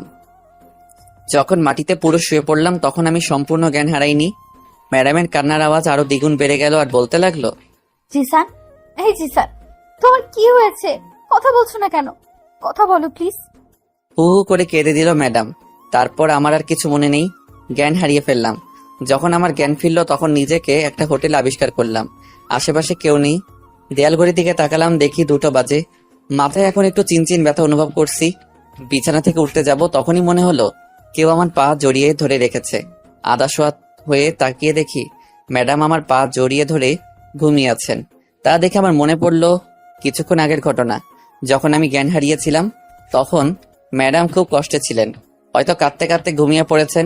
জানি না উনি কে, কি ওনার পরিচয়, আর উনি আমাকে এত ভালোবাসেন কেন। আর কিছু চিন্তা না করে আস্তে আস্তে নিজের পাটা ছাড়িয়ে নিলাম। তারপর আমি সোফায় গিয়ে বসে পড়লাম। খুব পানি তেষ্টা পেয়েছে, তাই উঠে পানি খেয়ে নিলাম। বাইরে হালকা মরুলয়ে বৃষ্টি পড়ছে। বাইরে বৃষ্টি পড়া দেখতেছি আর হাজারো চিন্তা করছি। হঠাৎ এমন মনে হলো যে কেউ আমাকে পিছন থেকে খুব শক্ত করে জড়িয়ে ধরেছে। কারো শরীরের গরম উত্তাপ আমার ঠান্ডা শরীর গরম করে দিচ্ছে। চমকে গেলাম যখন কেউ একজন বলল, কি হলো? বিছানা ছেড়ে উঠে পড়লে কেন? গলার শব্দ শুনে আমি বুঝে গেলাম এটা ম্যাম ছাড়া আর কেউ না। তাই আমি পিছনে ঘুরে ম্যাডামের চোখাচোখি হলাম। কেউ কারো চোখ সরাচ্ছি না। দুজন দুজনের দিকে অপলকভাবে তাকিয়ে আছি। ম্যাডাম তার চোখের ইশারায় কিছু বোঝাতে চায়, কিছু বুঝতে পারছি না। ওনার চোখে এত মায়া যে চোখে চোখ রাখলেই সব ভুলে যাই। হঠাৎ খুব জোরে একটা বিদ্যুৎ চমকালো। সাথে সাথে ম্যাডাম আমাকে খুব জোরে জড়িয়ে ধরলেন। এত শক্ত করে জড়িয়ে ধরেছিলেন যে আমার নিঃশ্বাস নিতেও কষ্ট হচ্ছিল, কিন্তু আমি পারিনি ম্যাডামের বাহুবন্ধন থেকে নিজেকে ছাড়িয়ে নিতে। আমার বুকের মাঝে মুখ লুকিয়ে আছেন। জানি না ওনার মনের মধ্যে কি চলছে, কিন্তু বেশিক্ষণ এভাবে থাকলে আমি নিজেকে কন্ট্রোল করতে পারবো না। তাই আমি ধীরে ধীরে ম্যাডামের মাথায় হাত বুলিয়ে দিয়ে বললাম, ভয় পেয়েছেন নাকি? এবার ম্যাডাম নীরবতা ভেঙে বললেন, দুনিয়ার সব ভয়কে জয় করতে পারবো যদি এই বুকে আমার সারা জীবন ঠাঁই হয়। জড়িয়ে ধরে বললেন। আমি ওনার কথা শুনে থতমত খেয়ে গেলাম। এখন আর উত্তর কি দিব, তাই আমি দুষ্টুমি করে বললাম, কি বললেন আবার বলেন, আমি শুনতে পারিনি। এবার উনি নিজে থেকে আমাকে ছেড়ে দিলেন আর লজ্জা পেয়ে দৌড়ে গিয়ে বিছানার অন্যদিকে দেওয়ালের দিকে মুখ লুকিয়ে দাঁড়িয়ে রইলেন। আমি শুধু ওনার কাণ্ড দেখছি। একে তো বৃষ্টির রাত, তার উপর সাথে এমন লজ্জাবতী ম্যাডাম। ওনাকে দেখে আমার মনের ভিতরে এক রোমান্টিক ঝড় বইতে শুরু করলো। আমি পুরোপুরি ভাবে দুর্বল হয়ে পড়েছি। আমি কখন কিভাবে দুর্বল হয়ে পড়লাম ম্যাডামের প্রতি তা আমার অজানা। আমি আর মাথা খাটালাম না, সোফায় গিয়ে বসে পড়লাম। আর একটু আগে ম্যাডাম আমাকে যেভাবে বাচ্চাদের মতো করে জড়িয়ে ধরেছিল তা ভেবে অজান্তেই নিজের ঠোঁটের কোণে এক চিলতে হাসি ফুটে উঠল। এমন সময় ম্যাডাম আমার সামনে এসে দাঁড়ালেন আর মিষ্টি করে বললেন, এভাবে মুখ লুকিয়ে হাসছো কেন? কোথায় হাসলাম? আমি তো কিছু বলার আগে ম্যাডাম আমাকে ধমক দিয়ে বললেন, চুপ লুচ্চা ছেলে কথাকার, বেশি কথা বললে কিন্তু মারতে মারতে সোজা করে দেব। কিছুটা চমকে গেলাম। সোফা থেকে উঠে বললাম, কি করলাম ম্যাডাম? আপনি তো আমাকে জড়িয়ে ধরলেন। ওই চুপ, বেশি কথা বলবে না কিন্তু বলে দিলাম। আমি চুপ মেরে গেলাম। আমি বুঝতে পারি না ম্যাডামের রহস্যটা কি। আজব ম্যাডাম একটা, কখনো তুই তোকারি করে বলে, আবার কখনো আমি তুমি, না জানি কখন আবার আপনি করে বলে, আল্লাহ জানে। এমন সময় ম্যাডাম আমার হাত ধরে বললেন, শরীর তো জ্বরে পুড়ে যাচ্ছে, আর এত রাতে মেডিসিন পাবো না। কিছু লাগবে না ম্যাডাম, এমনি ঠিক হয়ে যাবে। কিছু লাগবে না তোমাকে কে বললো? হ্যাঁ, বেশি কথা বলো কেন? চুপচাপ থাকবে। ওকে। এরপর ম্যাডাম আমার হাত ধরে নিয়ে গেলেন বিছানার সামনে। এখানে শুয়ে পড়ো তো, আমি তোমার মাথায় জলপট্টি দিয়ে দিচ্ছি। না ম্যাডাম, কিছু করা লাগবে না। চুপ, যা বলছি তাই করো। চুপচাপ এখানে শো বলছি। কি আর করার, ওনার কথা মতো শুয়ে পড়লাম। উনি আমার মাথায় জলপট্টি দিয়ে দিচ্ছেন। খুব ভালো লাগছিল তখন। এভাবে বেশ কিছুক্ষণ যেতেই আমি হারিয়ে গেলাম ঘুমের দেশে। সকালে মিষ্টি রোদে জানালা দিয়ে আমার মুখে এসে পড়তেই আমার ঘুমটা ভেঙে গেল। তারপর যা দেখলাম তার জন্য আমি মোটেও প্রস্তুত ছিলাম না। ঘুম ভাঙতেই বুকের উপর কিছুটা চাপ অনুভব করলাম। চেয়ে দেখি ম্যাডাম আমার বুকের উপর শুয়ে আছেন। অবাক হয়ে ওনার দিকে তাকিয়ে রইলাম। উনি কখন আমার বুকের উপর শুলেন আমি বুঝতেই পারিনি। ম্যাডাম গভীর ঘুমে আছে। কি করব বুঝতে পারছি না। হালকা একটু নড়ে কোনো মতে ম্যাডামকে শুয়ে দিলাম পাশের বালিশে। সাথে সাথে আমি উঠে পড়লাম বিছানা থেকে। তারপর একটু ফ্রেশ হয়ে নিলাম। এখন শরীরে একটু জ্বর নেই। রাতে ম্যাডাম খুব ভালো জলপট্টি লাগিয়েছেন। জ্বর সব উধাও হয়ে গেছে। ফ্রেশ হয়ে বেরিয়ে দেখি ম্যাডাম বিছানায় নেই। চমকে গেলাম কিছুটা। কোথায় গেলেন উনি? হঠাৎ কিচেনের দিকে চোখ পড়তে দেখি একটা আকাশি রঙের বোরখা আর সাদা রঙের হিজাব পরা কেউ সেখানে দাঁড়িয়ে আছে। বুঝতে পারলাম ওটাই ম্যাডাম। তাই ওনার সামনে গেলাম। ওনার সামনে গিয়ে দাঁড়াতেই ম্যাডাম বললেন, তুমি উঠে পড়েছো? আমাকে একটু ডাকবা না? কেন? কেন মানে? নাস্তা তৈরি করতে হবে না? ও এখন তুমি যাও, টেবিলে গিয়ে বসো, আমি তোমার জন্য খাবার রেডি করে আনছি। আমি কিছু না বলে মাথা ঝুঁকিয়ে চলে গেলাম। গিয়ে টেবিলে বসে পড়লাম। ম্যাডাম খাবার নিয়ে এসে আমার পাশে চেয়ার টেনে বসে পড়লেন আর আচমকা আমার কপালে হাত দিলেন আর বললেন, দেখি দেখি জ্বর আর আছে কিনা। না আর নেই। এখন শরীর কেমন লাগছে? খুব ভালো। তারপর ম্যাডাম নিজ হাতে আমাকে খাইয়ে দিল, কারণ আমার হাতে ব্যান্ডেজ।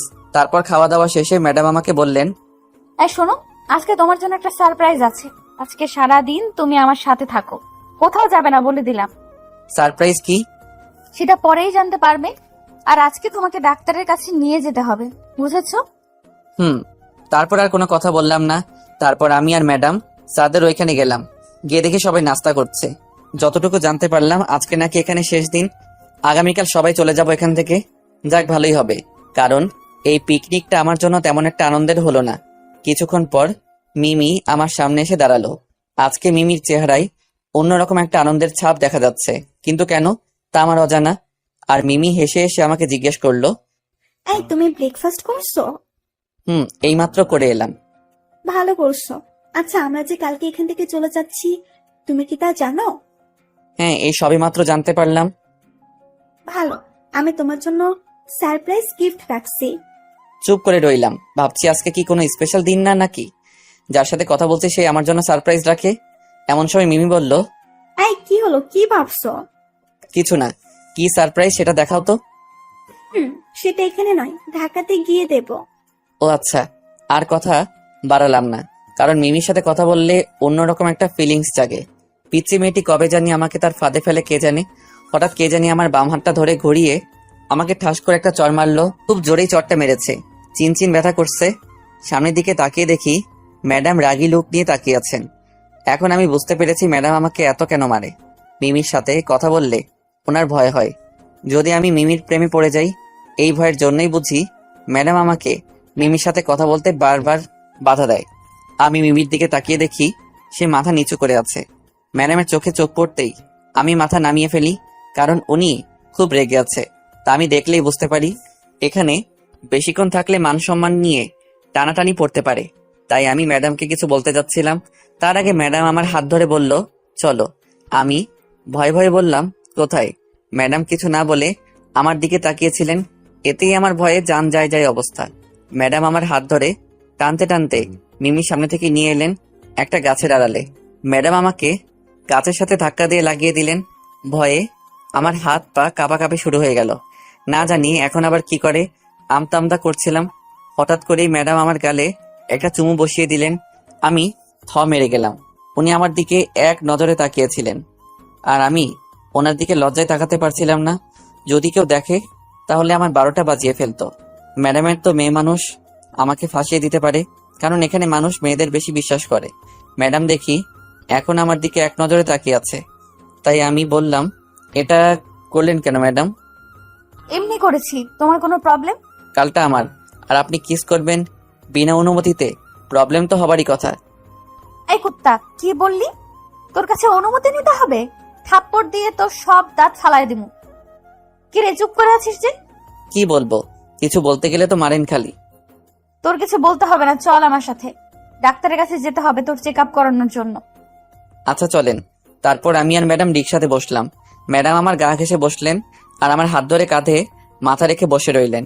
বেশ কিছুক্ষণ পর ম্যাডাম আমার গালে হাত দিয়ে বললেন, জ্বরটা খুব জোরে লেগেছে তাই না? ম্যাডামের কোমল হাতের স্পর্শে আমি শিহরিত হয়ে উঠি। মন চাচ্ছিল ওনাকে জড়িয়ে ধরি, তবে ওটা করার সাহস আমার নেই। তাই আমি হেসে বললাম, না। আসলে আমি রাগের মাথায় কখন কি করে বসি নিজেও জানি না। প্লিজ তুমি রাগ করো না। চট দেওয়াতে আমি কোনো কষ্ট পাইনি। কষ্ট তো একটাই যে আমি কোনো দিনও বিয়ে করতে পারবো না। মানে কি বলছো এসব? মানে এক গালে চুমু খেলে বিয়ে হয় না? আপনার জন্য কি আমার কোনোদিনও বিয়ে হবে না? আরে না, এইসব কথা সব গুজব। তোমার বিয়ে হবে আমার। বলতে গিয়েও থেমে গেলেন, তাই আমি আগ্রহ নিয়ে জিজ্ঞেস করলাম, কি আপনি কি বলতে গিয়ে থেমে গেলেন কেন? কিছু না, চুপ। আমি রাগ দেখে মুখ অন্য পাশে ঘুরিয়ে নিলাম। ম্যাডাম তা দেখে আমার অন্য গালেও একটা চুমু খেলেন। এটা দেখে আমি চোখ বড় বড় করে তাকিয়ে রইলাম। এটা কি করলেন আপনি? তুই যে বললি এক গালে চুমু দিলে বিয়ে হয় না, তাহলে ওটাতেও দিলাম। কেউ এভাবে দেয়? তো কিভাবে দেয় শুনি? আমি যেভাবে পারি সেভাবেই দিব। আমি শিখিয়ে দেই। এক লাথি দিয়ে রিক্সা থেকে ফেলে দেবো বলে দিলাম। আমি আর কিছু বললাম না।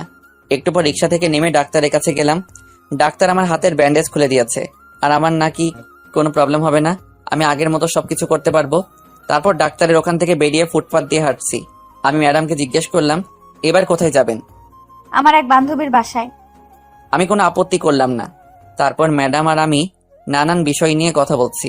আমরা কিছুখানি পরে একটা বাড়ির সামনে এসে দাঁড়ালাম। বাড়িটা খুব সুন্দর ও বড় বটে, একটা বিদেশি রিসোর্টের মতো। আমি ম্যাডামকে বললাম, আপনি তো বলেছেন আমাকে সারপ্রাইজ দিবেন, তাহলে এটাই আপনার সারপ্রাইজ?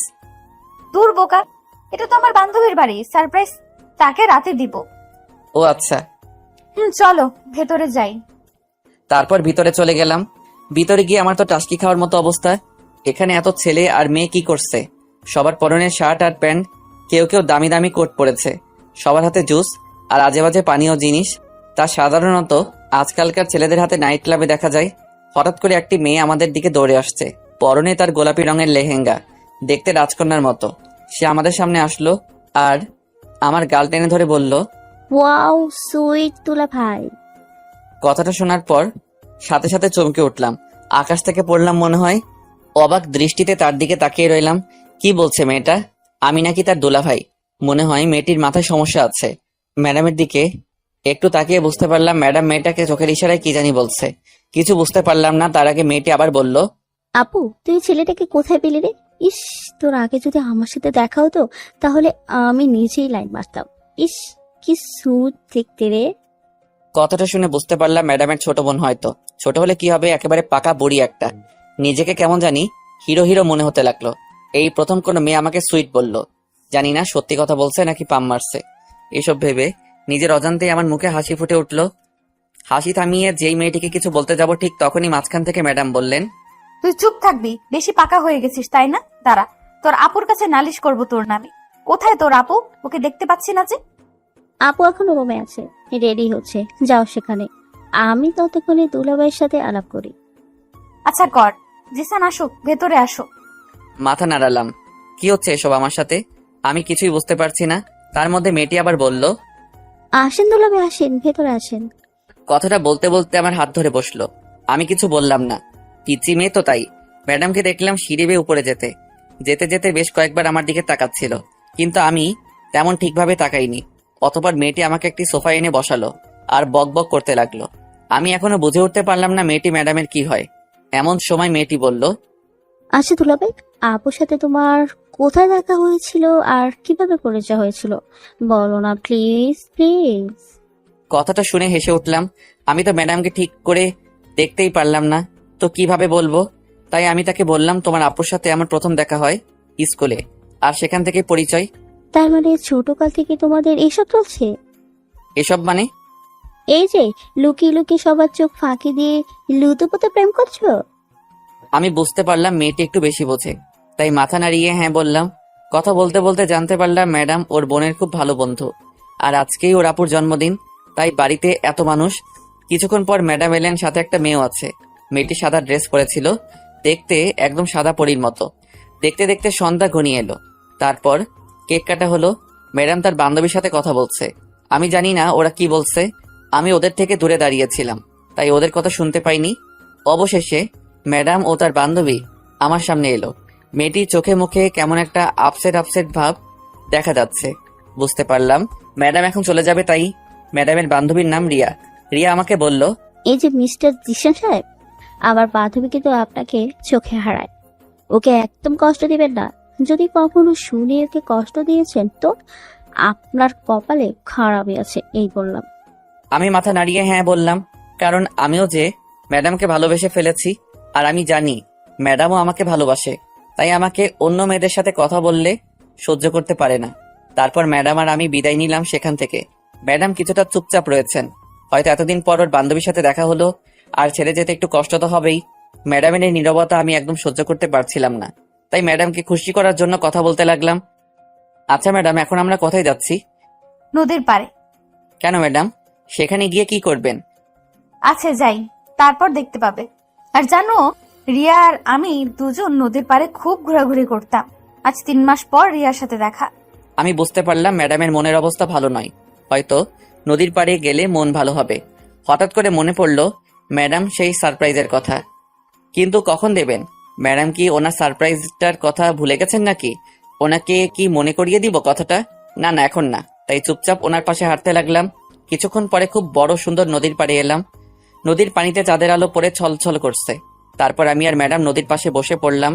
ম্যাডাম আমার কাছে মাথা দিয়ে বসে রইলেন। হালকা মৃদু বাতাসে দুজনের মনের মধ্যে উত্থাল পাতাল ঢেউ উঠছে, তাই আমি ম্যাডামের হাতটা শক্ত করে ধরলাম। হয়তো ম্যাডাম বুঝতে পেরেছে আমিও তাকে ভালোবাসি, কিন্তু কেউ কাউকে বলতে পারছি না। কিন্তু আর যাই হোক, আমি আমার মনের কথা ম্যাডামকে কোনোদিনও খুলে বলবো না। উনি যদি নিজে থেকে বুঝতে পারে তাহলে ভালো, না হলে সম্পর্কটা অপ্রকাশিত রয়ে যাবে।